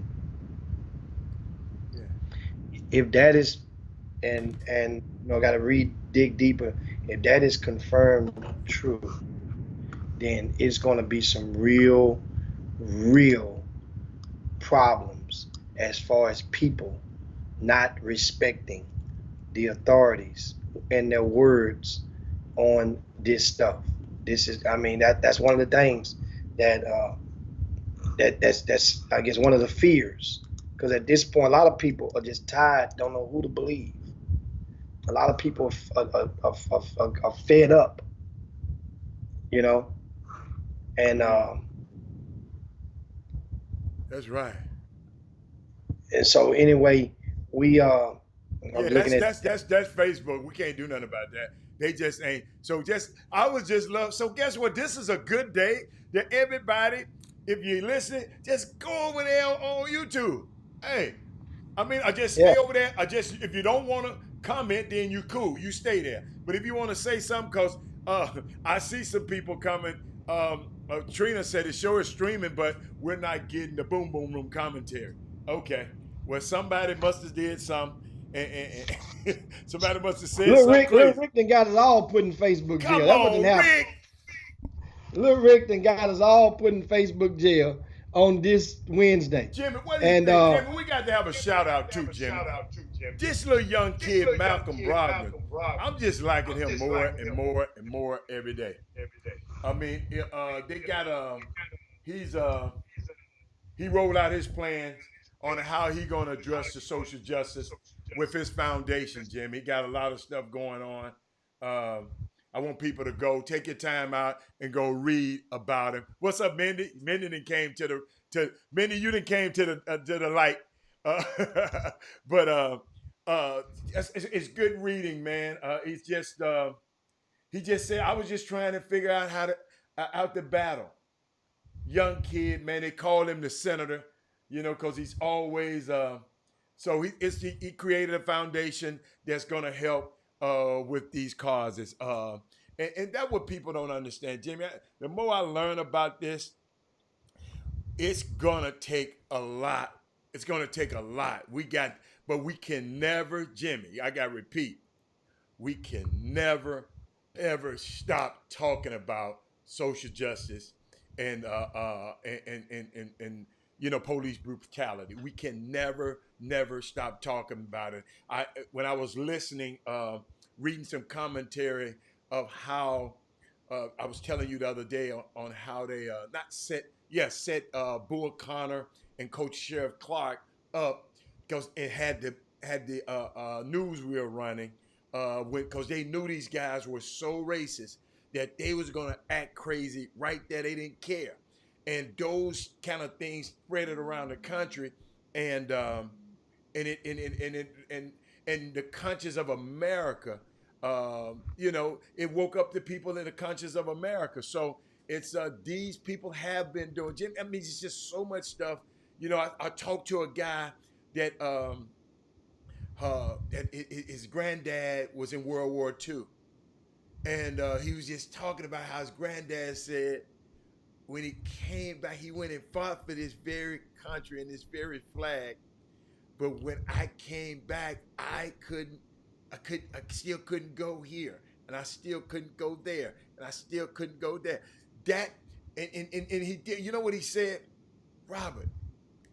Think about the mental anguish.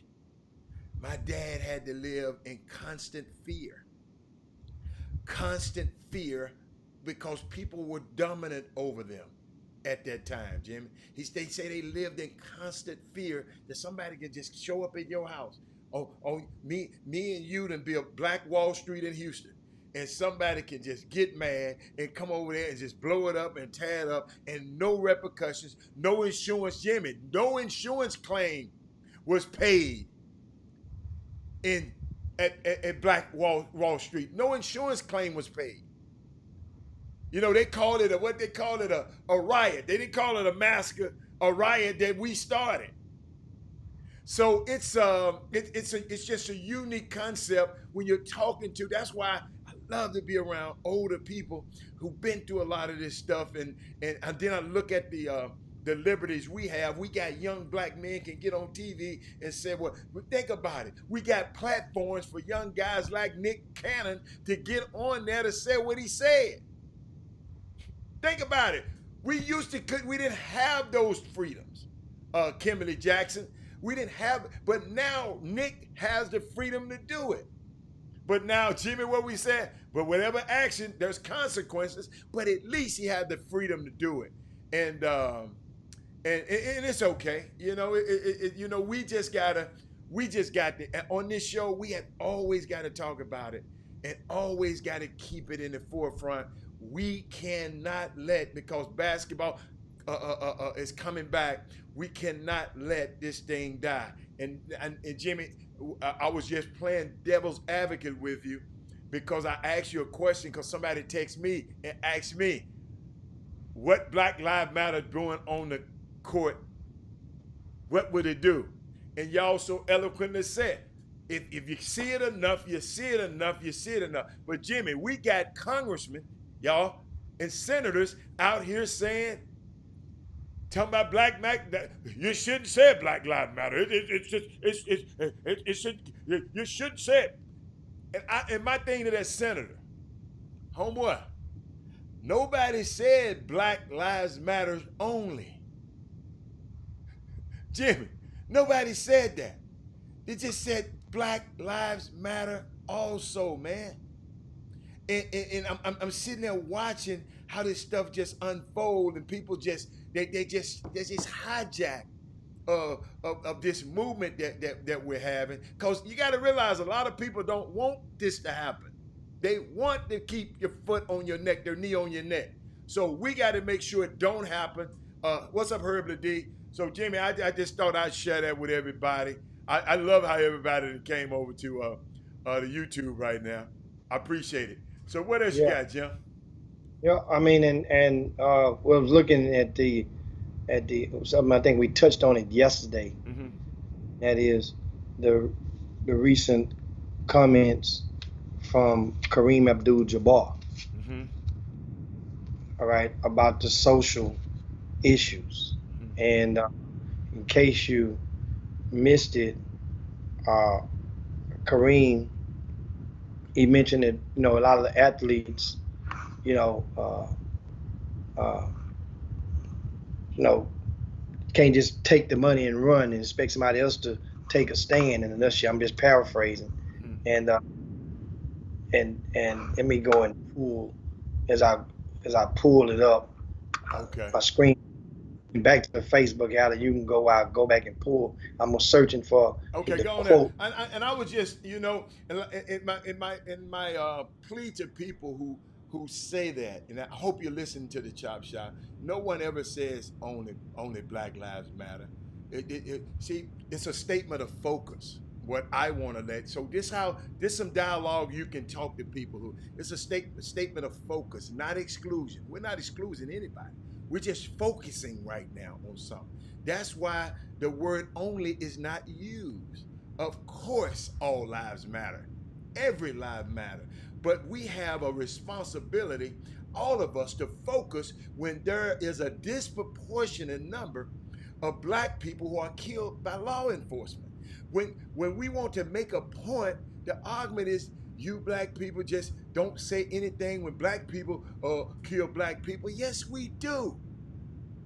Yes, we do. And thank you, Kendrick. I didn't mention that earlier. Bryce Griggs has moved up in 24/7 to 5-star status. It was Kendrick Lewis. I don't want to sound ungrateful, but the powers that knew this kid was that good.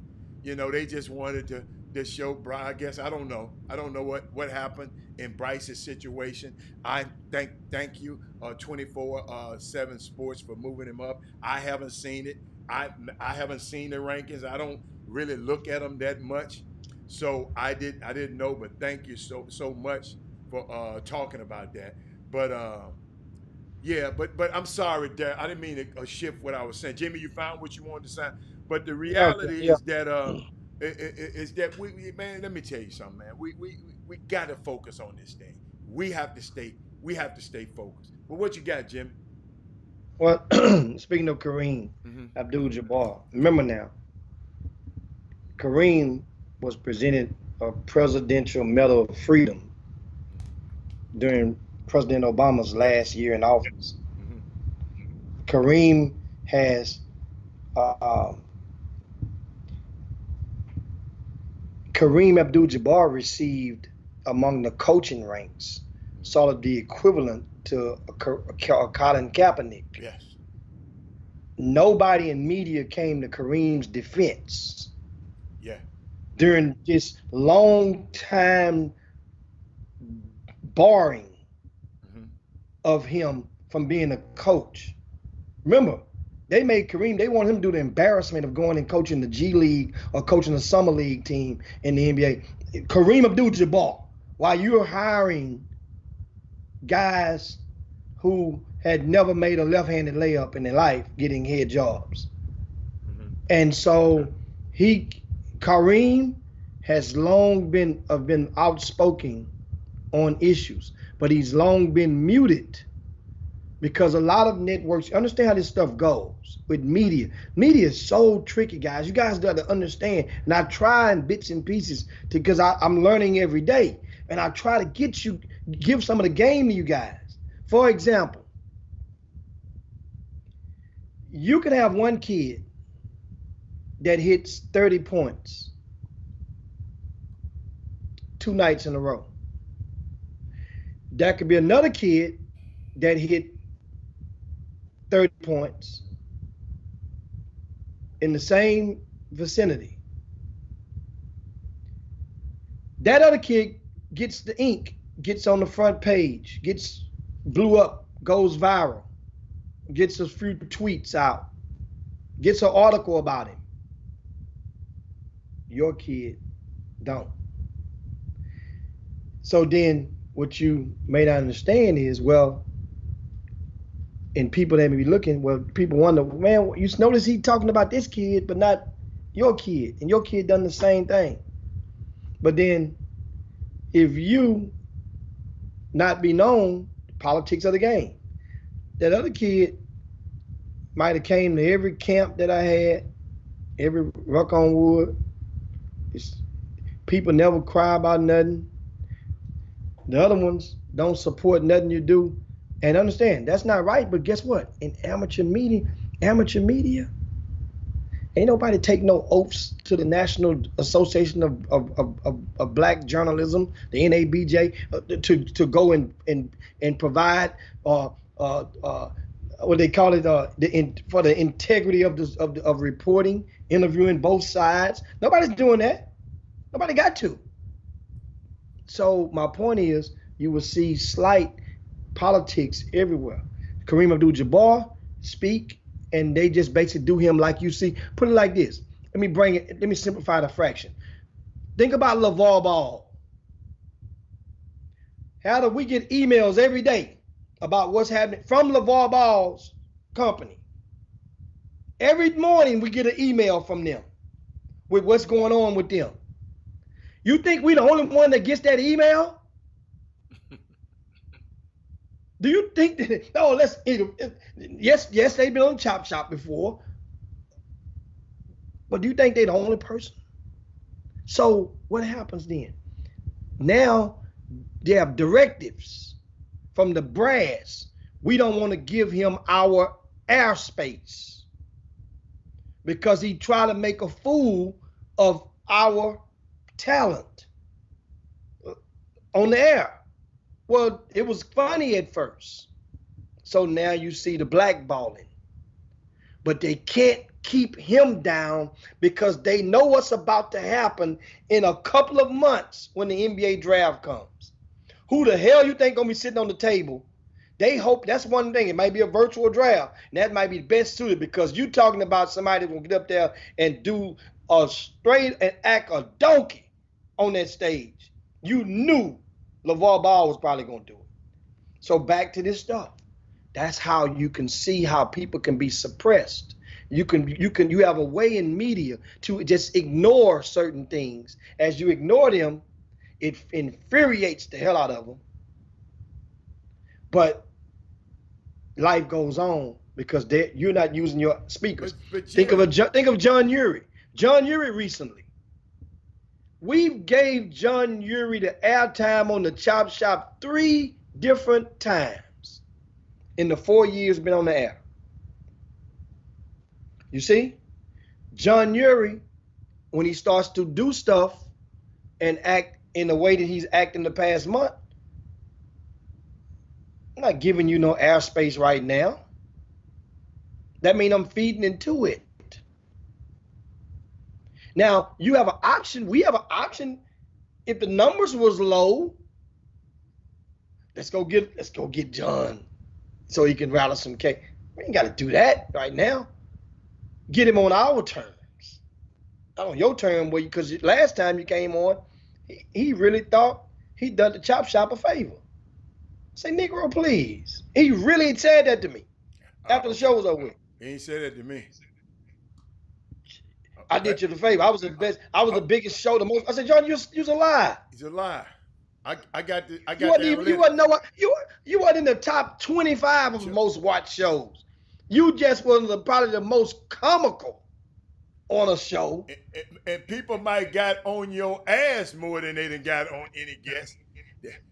Yeah, but no. But I'm glad, Jimmy. I'm glad you told me that. You know, I mean, because it's just. Some people just, some people just ain't worth talking about right now. So when you finish up on that such situation, then I'm not going to comment. I'm not going to comment. And I'm like Darryl Bourne say, that's why people with people with journalistic degrees don't give amateur bloggers the time of day when they call themselves media journalists. Yes, you're right. Now I've seen that, and that's why that's the same parallel analogy when you hear the grassroots coaches call themselves coaches, and the certified high school coach used to look at them and say, man, they ain't a coach. I mean, it's a similar qualification. Certified high school. Are you a certified teacher or you're a certified coach? You're a certified teacher. Yes. That's a big difference. Certified teacher. Because he ain't got no coach's certification. And that's a qualification, but you have to have that qualification in most public schools in the state of Texas to even be a coach. So that's why that hurdle is attained, meaning that and they use the slang of a certified coach. Yes, you're a teacher who's certified in a particular subject. There you go. It can be as low as special ed. Gotcha. Or it could be science, it could be math. You're certified in one of those. So he's not a certified coach. That's the only thing I was doing. No, it's not a certified coach. Yes. Gotcha. And so, that's the terminology they use, and they say because it just shrinks it down. Yeah. That's what they mean when you say that. Because a lot of times, but I'm glad you said it. And what else? I'm looking on in the YouTube. What they say? Herb Ledee says his son Jay averaged 20 and 10 as a freshman, 23 and 12 as a sophomore, and people said he had a down year. Herb, in the people's defense, they were talking about his grassroots season. Yeah. That's what they were talking about. Not his high school season at Kincaid, because the bell curve was there. Just like in middle school, this kid averaged almost 50 points a game in middle school at St. Peter's, located over off OST. So that's what they meant by it. And once again, if understanding was there, certain players, and I didn't realize, as we had Ronnie Flores on here yesterday from California, and Ronnie and Ludi say, I'm not gonna lie, a lot of our districts in California are poo-poo. Yeah. These guys ain't gonna play nobody. Blowouts. He said when it comes to district play. Yeah. So that's and it didn't sink into me. I had heard it before, but it just really, once again, I saw the logo on the floor header. I never just paid attention. They just soak in to what it really means to some other people. The California districts, it's just like we got districts in Houston, some districts. Hell, look at Jack Yates. Jack Yates to their district. When it comes district play, how much credit do you give the average star from Yates over the past 5 to 10 years who scored 25, 30 points in the game? How much credit did you really give that? Know what the first thing you say? Man, that was Robert. That was against Wall Trip. Right. First thing you gotta say. So it's the same. So you think they're saying that about them? What do you think people are saying if Jay Ledee was scoring 35 for Kincaid against Second Baptist. My Sisters of Mercy. I mean, seriously. Now, as that conference, the SPC has gotten a whole lot better. I'm loving that conference over the past decade. They put out some stellar. Every school think about it. Not every, but most of the schools in the SPC, that's about 8 schools, something like that, has put out a star, nationally recognized player. Think about it. Kincaid, Jayla D was nationally recognized. He didn't get the national acclaims. At one point, Jayla D was ranked in the top 5 in the country in high school. Right? Episcopal has put out a couple of them. Right? Going to Power 5 schools. A couple. Not to mention 2 sports stars in the meanwhile, and not even gonna get there, which they could become the first school in the history of this state, maybe in the country, to produce 3 first-round NFL draft picks in the same year from the same high school. You know this never happened before. 3 first-round possible from Episcopal. 2 linemen and the wide receiver who goes down to Alabama. But yeah, you're right. Herb say Jay could have averaged 40 in high school, but they took him off the ball, averaged 30 plus and 15 against. But that's at the same what time. What happened in the summer? Some people are measured. Remember now, they think about how the media go. If Jayla D would have been white, Jayla D would have got national accolades for scoring that 30 and getting the SPC. At that point, you think so? He was no longer. Yeah. Okay. Yeah, 6'8", white guy. They'd have been giving him all type of props. But who would have been giving the props? The white writers. Okay, I got you. Okay. All right. They're always looking for one. I'm just trying to figure it out. They're always looking for one. They're always looking for one. I'm telling you, they're always looking for one. And guess what? If I was a writer in China, I would always be looking for one black. I'd be looking for every time Joseph Young crack corn. I don't care about nothing else. I'm writing about Joe Young if I lived in China as a black man. So I understand it. I'm not mad at it. Just letting you know little bit things that, and it may not understand. This is not true for everybody. I'm talking about the masses.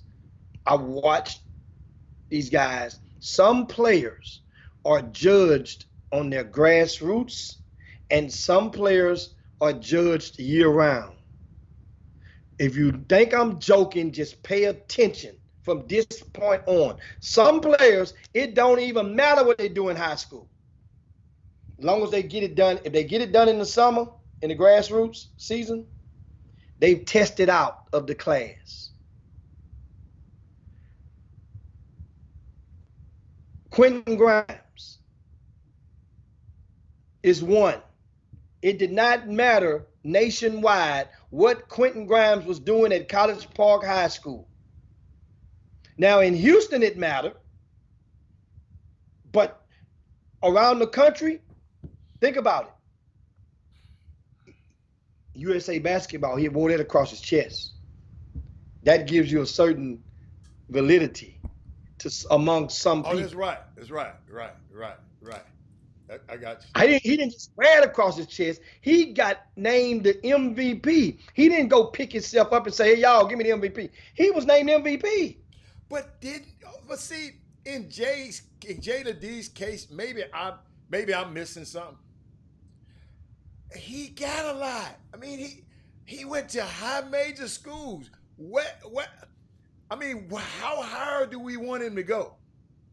Which kid you talking about? Talking about Jayla D. He was ranked in the top 5 in the country. But how? Maybe I'm just trying to say. He went to Ohio State. What? He went to TCU, the 2 best conferences. Where else could he have win? I'm just saying, and Herb, maybe you can help me, because you got to understand, I'm not a part of the grassroots basketball machine. I'm talking as a parent. What else could he have done? What else? He went to Ohio State, and that's the Big 12, the Big 10. Big 10. One Big of the 10. Power 5 conference, right? Then he left there and went to TCU. Power 5 conference. Where did you want him to go? Straight out of high school to the league. I'm just trying to figure out. I think the kid had a great career. Averaging 30-something and 30. You giving me all these numbers. I didn't know that because I don't keep up with the 8th grade. But did he win the state championship, Jimmy, at Kincaid? No, they didn't win. See, so he just didn't win certain things. So I'm just trying to figure out. Sometimes I think he had a great career. He still got another year, right? Am I right, Herb? I'm just trying to see what did we.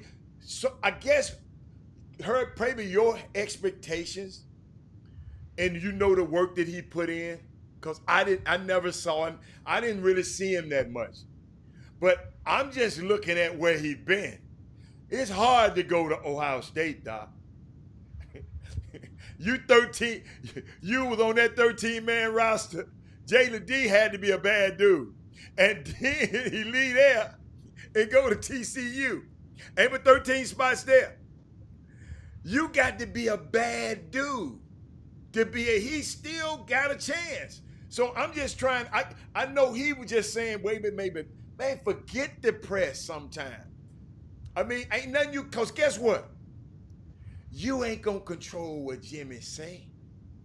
I ain't never served Jimmy. Matter of fact, if you go mess with him, that'll hurt your back. It's best to just leave him alone. It's the I'm telling you, I'm watching y'all. I'm parents. I'm helping you. Even little Doug. One day, Doug tweeted saying, Doug had a bad tweet. I had to just tweet him and say, man, you all right? Doug, like, man, people are smiling in your face, they talk about you behind your back.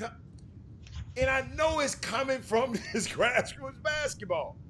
And we shouldn't have, I said the other day, and I know people took it out of context. And I use this analogy because it's so, when Elijah Muhammad in the movie gave the man the dirty cup, would put ink in the water, he said, man, our people, if that's all they got to drink, they'll drink it. But if we go, he poured another glass that was a clear glass, but if they had a choice, some people might choose the clear. So, hey, Jimmy said yesterday, some people gonna drink that dirty. We can't do nothing about that. But me, I'm just trying to figure out a way that people can have a choice. So if they don't want to drink the dirty, let's find some clear for the parents and the kids there. Cause got them understand, man. I'm gonna always be a father, and in this thing, and I watched how this stuff. Jimmy, I'm glad I was ignorant. And people don't mind. Listen to me. I call myself ignorant. Oh, ignorant means I did not know the ins and outs of summer basketball. And Jimmy, I didn't have to because I had a backup plan. And guess what my backup plan was, Mama and Daddy?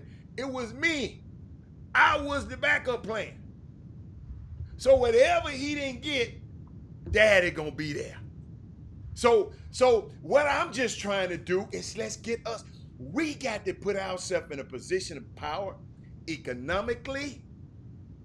Of course, yes, Black Lives Matter and the police brutality. But guess what? I want to figure out how to way we can bust through these economic walls that they putting up on us. You know, they'll let we keep talking about the police, but then they'll keep on. They put Betsy DeVos. Education, think about it, y'all. Jimmy, check this out. Education is how we knock down these walls. And they trying to stop us from getting an education. Let me repeat that, because people, I think that went over everybody's head. Education is the way that we break down these economic walls. But that's why they always messing with the education department. Let me show you how much they think of the education department. They put a damn fool over the education department. So that's what they think about it. But how could you expect the enemy to educate your child? I wish my mama had known this. I would have knew about Malcolm them younger. I would have knew about a whole lot of stuff younger, but guess what? That's why I'm sharing this stuff with y'all on this air, because I don't want no other kid to grow up not knowing that little boy saying he didn't know he could be a president because didn't nobody tell him.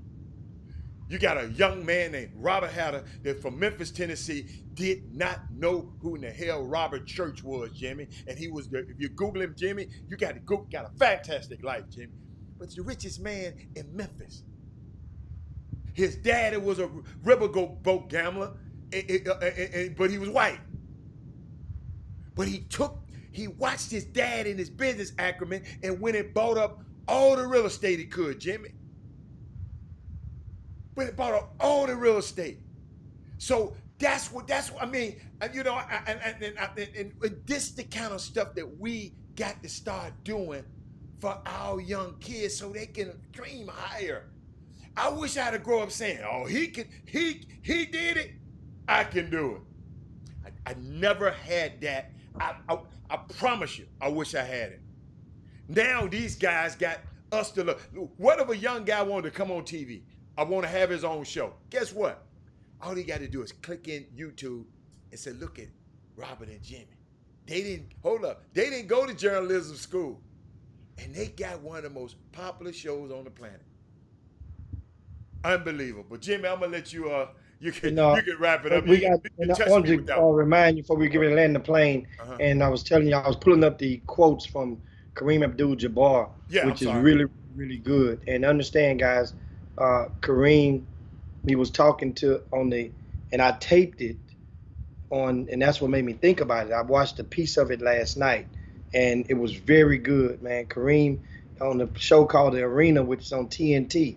That comes on every other night, and normally in the basketball slot, it would be playoffs, NBA playoffs, right about well, not really, but they had those slots that they had bought, and they just transferred them over.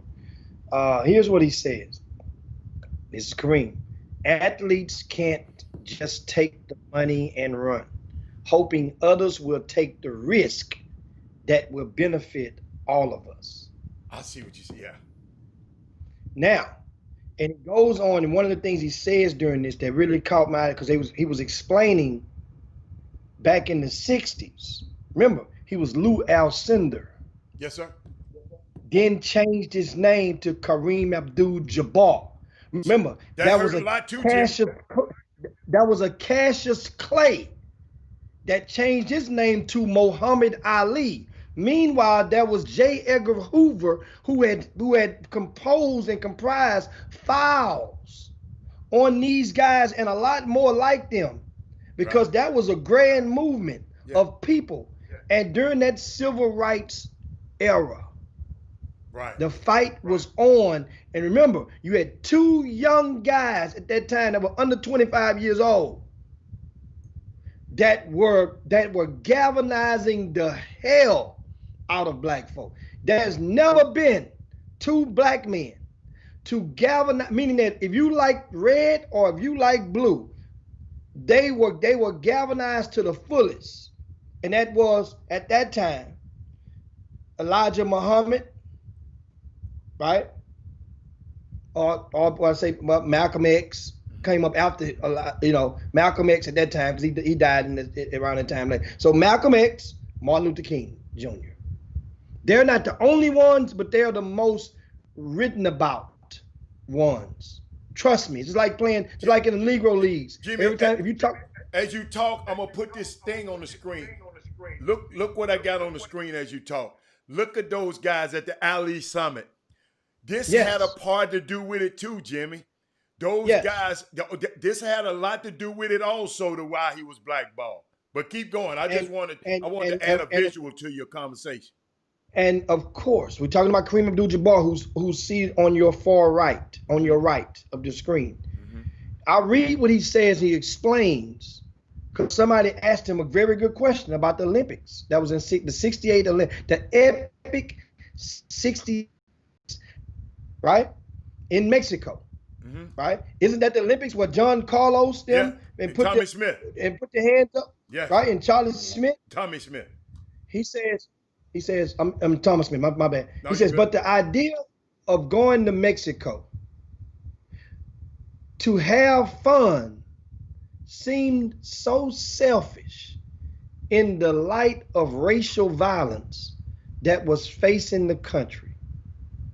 The previous summer had seen two major riots. These are summers of '67. One in Newark that lasted 5 days, and one in Detroit that lasted 8 days. And on April the 4th, 1968, Dr. Martin Luther King Jr. had been assassinated. White America seemed ready to do anything necessary to stop the progress of civil rights. And I thought that going to Mexico would seem like I was either fleeing the issue, or more interested in my career than in justice. It's Kareem Abdul-Jabbar, guys. And understand, Kareem fought that fight. Had he a platform, remember now, you couldn't go wear all the shirts and do the expressions and come out. There was no ESPYs back then that didn't do what LeBron and Chris Paul and Dwayne Wade them did. There was none of that back then. That was the head of the NBA back at that time was nowhere near as what we have now. Remember now, it's Kareem. And once again, the quote was, athletes can't just take the money and run, hoping others would take the risk that would benefit us all. So what he's saying, athletes, you better take some of these risks as well. And that's what some young guys are doing. That's what I'm saying. So that what you see now, they're doing. And what he's doing, he's making it call and basically calling everybody to the square, saying that we're paying attention. That don't mean everybody got to do it. No. But if you are hoping for others to take that risk in lieu of you, then that's where you're mistaken. People are going to be paying attention. And that's why I'm asking you guys, keep paying attention, because what happens is you have the power as parents. Just like you have the power to influence what your kids watch on TV. You also have the power. And trust me, I know how a parent or a influential relative has power. I loved some guys in baseball coming up that I didn't even know about because I had to. Have you ever met somebody from New York? Either they are a Yankee fan or a Mets fan. You met somebody from Chicago that loves baseball. Either they are a White Sox fan or they are a Cubs fan.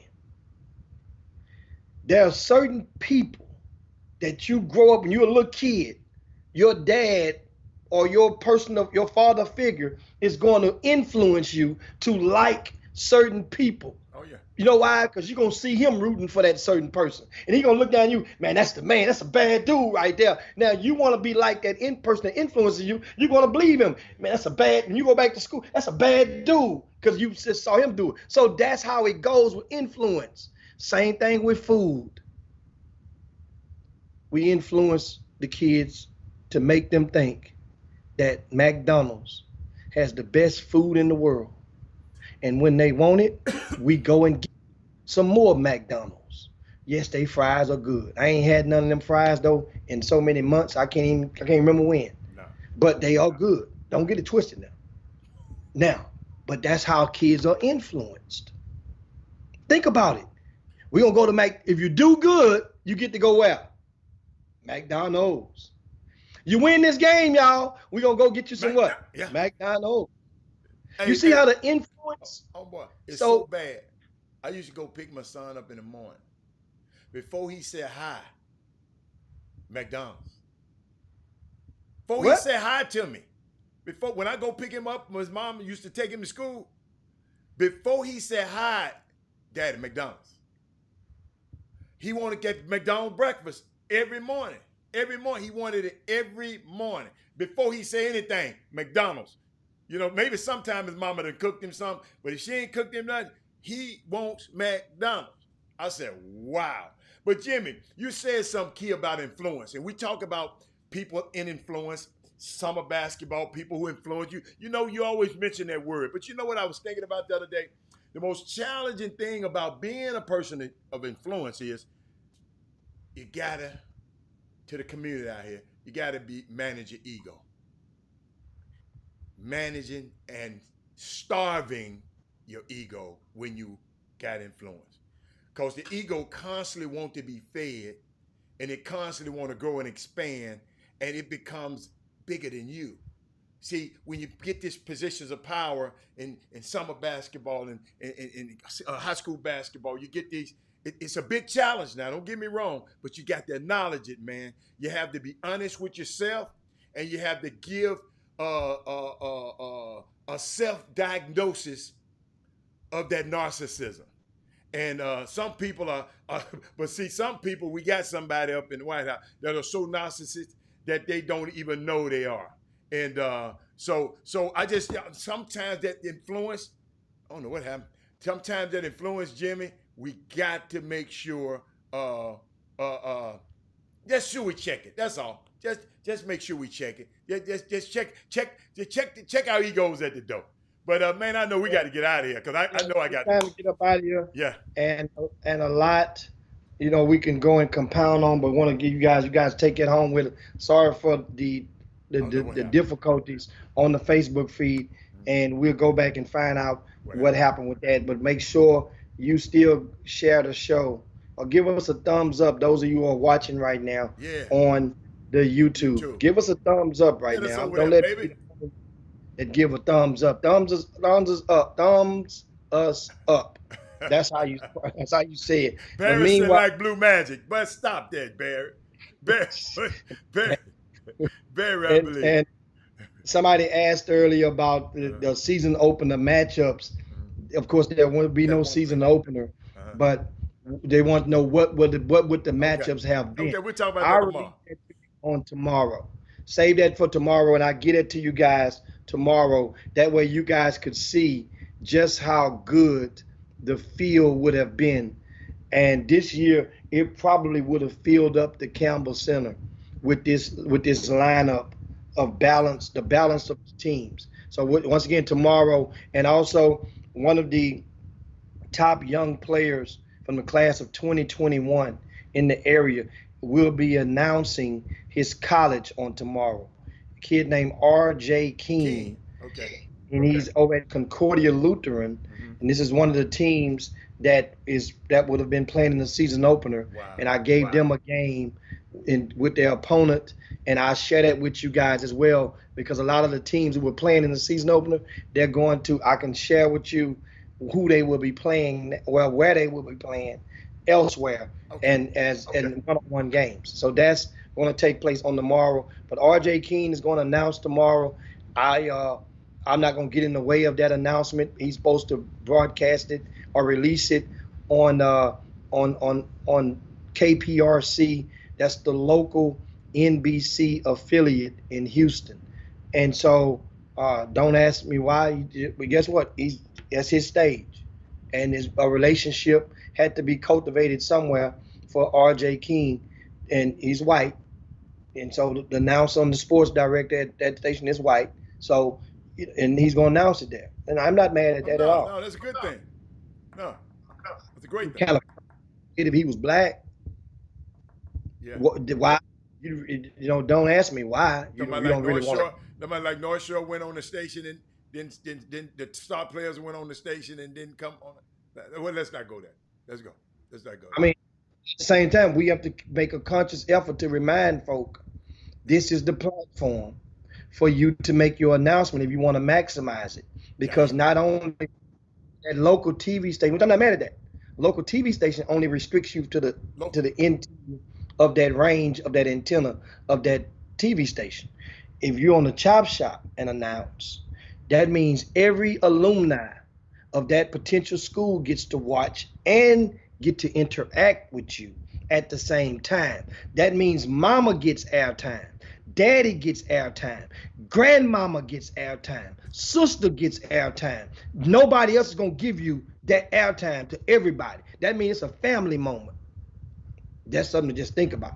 That's what you're gonna Great Chop thing Shop. to think about, Jim. I'm glad you So, brought that up. so we get ready to land that plane on that thought, and we'll see you guys on tomorrow, man. Thanks so much for tuning to the Chop Shop and making it what it has become. We will keep striving to get better every day. We'll bring that hotline back on tomorrow, and we'll have a special guest with you as well. But meanwhile, on behalf of Robert Haller, this is Jim Hicks. It's time to slide down Dino's back and yabba dabba do this thing on Women Rock Wednesday. Peace. We up out of here.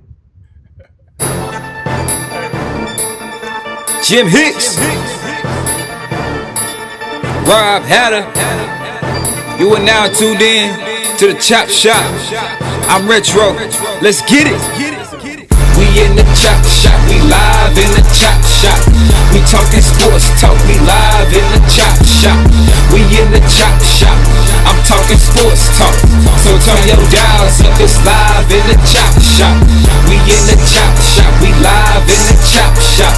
We talking sports talk, we live in the Chop Shop.